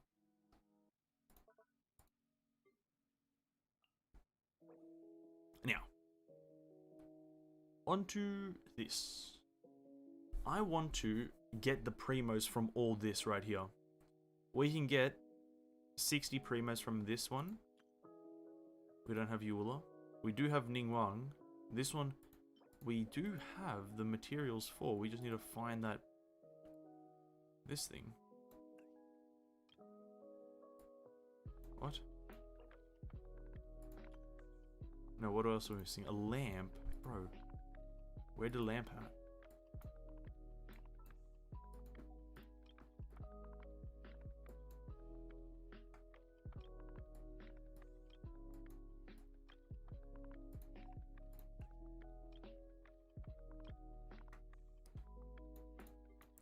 Yeah, where is it? What am I missing? Oh, and a stool. Can anything go wrong? Can anything more go wrong, please? There it is. Okay. Slap that in there. You also need to slap a Ningguang in here. She's in the autumn hold. Oh, I can't just take them out? Okay, well, I guess I'm just angry now. Or can... Oh, I'm just angry. I'm just fucking furious. Oh, no, wait.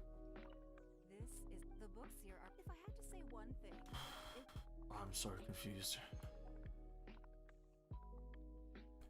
It'll make for good content. Yeah, that's, yeah, I think so. Yeah. Eventually, I will definitely break the cycle of only doing, mind blank. I will break the cycle of only doing ley lines because, well, obviously there's gonna be a breaking point. Like, I'm already really feeling it right now.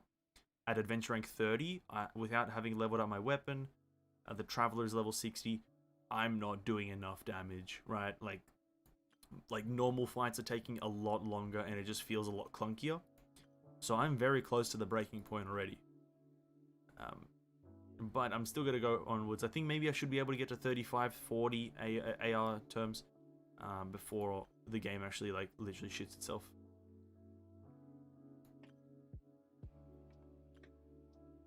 Ooh, that looks nice. Kazuha can go here. Anyway, I don't know. I'm gonna leave this place now. I don't know. I might. Let's go craft some stuff, I guess, if I have any resources. I don't have any wood on this account. I just wood getting. I've already talked about this probably in Genshin. I'm not going to talk about it again, but it's the wood cutting problem and the profession problem. I'm not going to get into it because, yeah, I've said it. I think I said it recently as well. Oh god, I've got so many fundamental problems with this game. It's pretty unhealthy.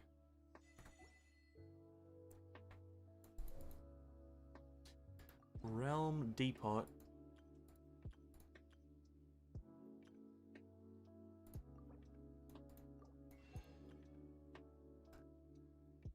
Do I just want to buy everything here? If I buy everything, I won't have enough for... Oh no, I will.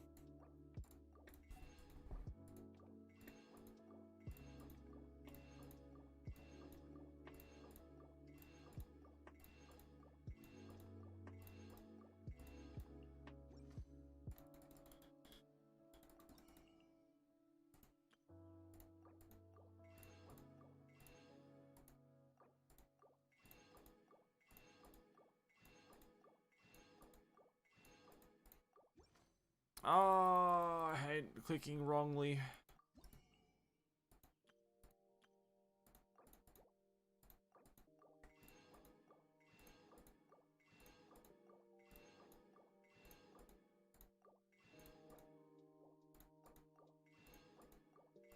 I wish there was a mass buy feature. That's another problem I have with this goddamn game. Just add a mass buy feature where I can click and tick boxes next to the items. Click, tick, tick, tick, tick, tick, tick.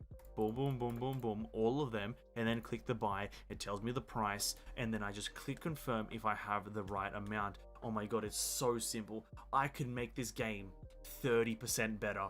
Just by talking to the devs. Holy crap, a face-to-face conversation with the developers right now would make this game so much better. Holy crap.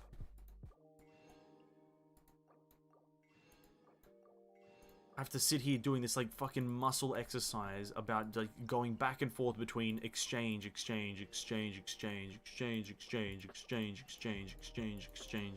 like, bro, just let me buy everything with one click.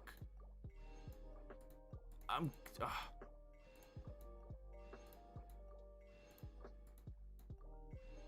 off to eat dinner and stuff. If I don't make it, I'll see you on the next stream. Man, all good, enjoy dinner. Yet another thing to complain about for Genshin. Yeah, you know me. But yeah, enjoy dinner, homie.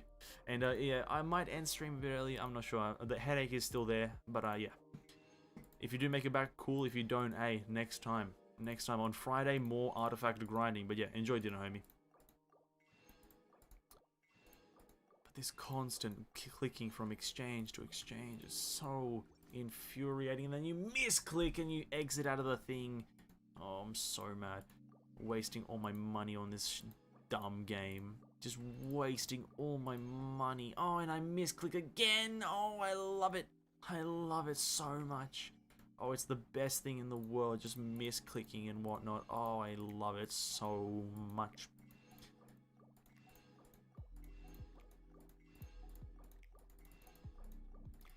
How many more things do I have to buy? How many more things are there in this game? Okay, we're about to get to the end. Okay, cool.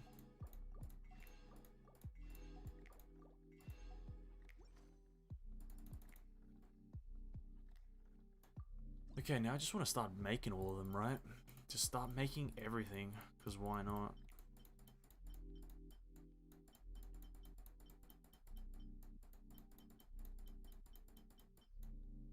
I don't know why I'm doing that. Let's just start from the top. Learn it. Oh no, this is me learning them. Okay, never mind. These are not the crafting ones.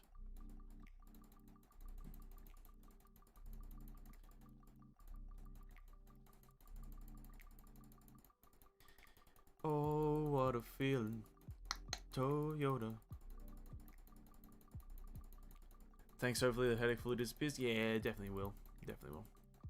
I know, that's just something that happens with me. I get a headache on weather change, and then kind of like if I'm in the sun too long, which I was today. I was in the sun for a very long time. Like 6 hours straight I was in the sun. Doing some manuel labor. And then yeah, it usually does disappear at the end. Or in the end. Okay, we need some different trees here. So for the next 30 minutes or so, let's just kind of try to do... As much as I hate cutting down trees, we'll do it. We'll do it. So we can just set that to craft, and we'll set that to craft, as well as that. That, and that. That's 5 crafts, which will take how long in total? 13, 13, 13, 11, 13. Okay, 13 hours in total, which is not a bad amount of time. So, one of the trees that I saw, or one of the wood types that I saw that I want to get is the Yumimiru. I believe Yumimiru, something like that. Which I believe grows in Narukami Shrine. Don't remember how it exactly looks, but well, we're gonna have to learn in a second. I think it's pink leaves. Yeah, these. Why are you attacking weirdly? So. Oh, look at this! I hate this game. Sorry, I hate saying that I hate this game, but it's just an instinct at this point. It's just I do it on instinct when I find something that I do not like. I apologize to anyone who thinks I actually hate it. No, I really love this game. I do genuinely love it. But on instinct, I just say I hate it because, well, yeah. I can't help myself. Like, why do I attack a dust pile instead of the actual tree that I'm trying to... Oh, God. So, oh my God. I hate this game. I hate this game. I'm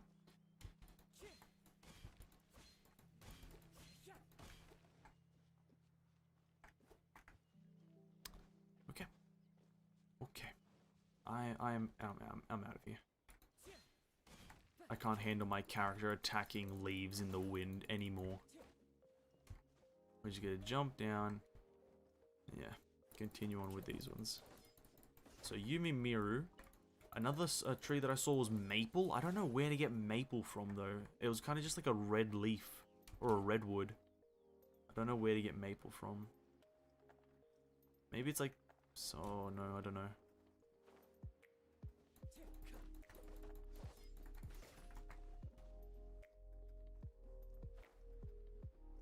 Actually, no, that was a Togi. Why am I getting a Togi now? Where's the Yumi Miru? What? Why is that a Togi? What? What? Oh, there's a guide as well. I should probably just check it out. Leeway? Is Maple in Leeway? Okay. I didn't know that. Might get that one another time then. Kinda want to focus on the Inazuma ones. Okay, wood. Type in wood. Collecting wood. Okay, we're looking for... Sakura trees. These are the ones I'm cutting down, right? Can cut down a sakura tree down to obtain Yumi. Found dotting. Dotting the landscape. Ah, yes. I see them. They are quite dotting the fucking landscape. I'd say they're painting the landscape fucking pink. All over Liyue City. If these are it, then that's okay.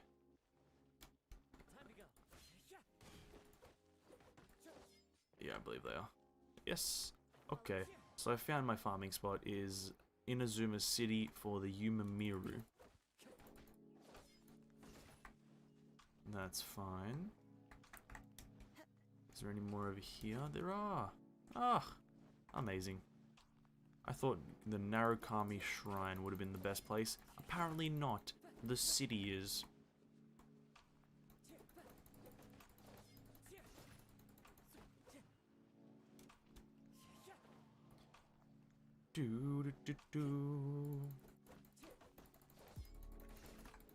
Anyway, we're gonna grab this wood. We're gonna grab all the wood in Inazuma, and then I might just end stream just because I'm physically tired, mentally tired right now, and you know, got nothing really else to do in Genshin Impact. We were meant to play Destiny. Oh, sorry, not Destiny. We were meant to play Halo. Halo will be. When will be Halo? When will be Halo? We can do Halo on Friday, but I do like doing Genshin on Friday because it's like kind of like this theme that I'm doing of Genshin and Genshin on Mondays and Fridays all the time. So I think I might do Genshin again on Friday, but I think on Friday we'll do the third account. We'll play a bit of the third account. As much as I don't like playing that on stream, I do want to get some of the weekly stuff done, to say the least. And then over the weekend will be Halo. That's when I want to do that. I think Halo over the weekend will be fine. We have all the time in the world to rage and shout. Not really shout, I'm not a shouter anymore. But rage and kind of shit on other noobs. Rest? Alright, thanks man. I definitely will rest a bit. Kind of just gotta lay down after this. Maybe go get a snack first. Maybe a cup of ice cream or something like that. And then I'll go take a nap. Or, well, not a nap. Literally go to bed. But yeah, all in due time. In the next 15 minutes or so. But I will say though, Halo, I'm kind of up and down on it. Because as much as I like Halo Infinite, it feels like a nice shooter. And it feels like a new shooter for me. Because I've never played any other Halos. it doesn't feel like a great shooter because there's very like linear systems. Like it's not expansive. There's no like extreme customization. The grind seems extremely long to get certain things. The gunplay doesn't feel as great as I thought it was going to be. And you know, I don't know. I think for the only reason I'm enjoying it is because it's my first Halo game ever, and it's kind of fun. But I think once that dies down, and I kind of get used to the Halo game style, it will definitely fade away this whole like for the game. But this weekend, Halo Infinite, we're hyping it up, we're going to play it, we're going to smash it out, see what we can do.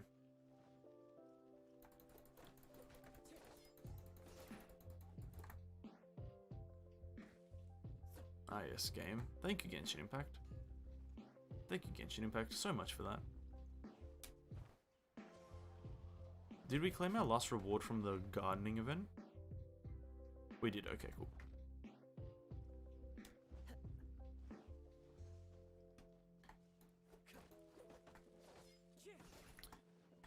Oh, we're farming trees. I'm a tree farmer. They call me a lumberjack. Lumberjack. Oh, I'm a tree farmer. They call me the lumberjack. The lumberjack.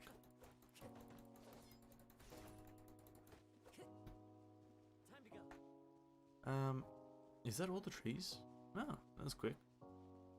How much wood do we have?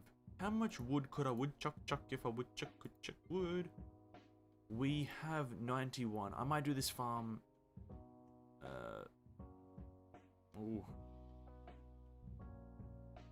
Also, these things. We'll have a look at the billets because I wanted to craft the dragon spine spear billet or spear up to refinement 5, and I think I have it right now at refinement. Oh god, don't quote me, but I think it's. Oh, what character I put on her?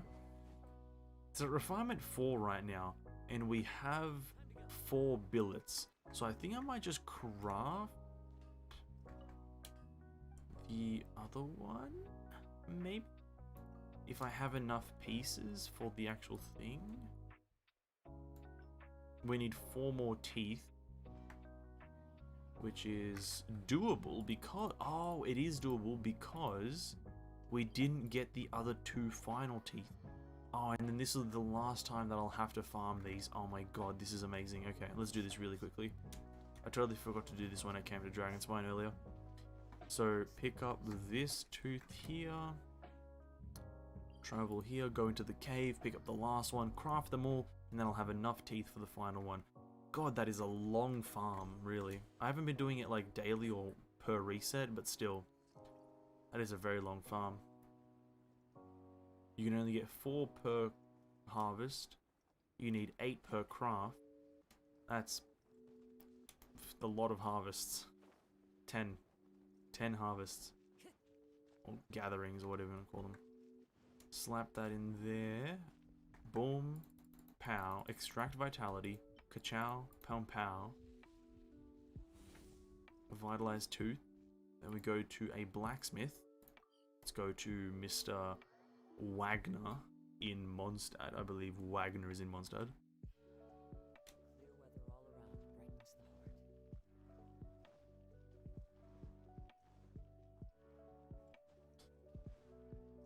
Wagner, there he is, the man, the myth, the legend. We want to craft with you, and we want to make the dragon spine spear. Now, again, because I'm a very skeptical and a very hesitant person to waste my resources, let's go to Rosaria, have a look at her weapon, and just make sure we don't already have some fireman stuff. Okay, we don't. I'm a very, very scared person when it comes to wasting prototypes.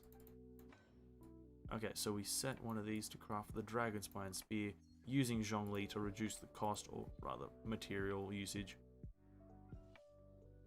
Then, here it is. Dun dun dun dun dun dun dun.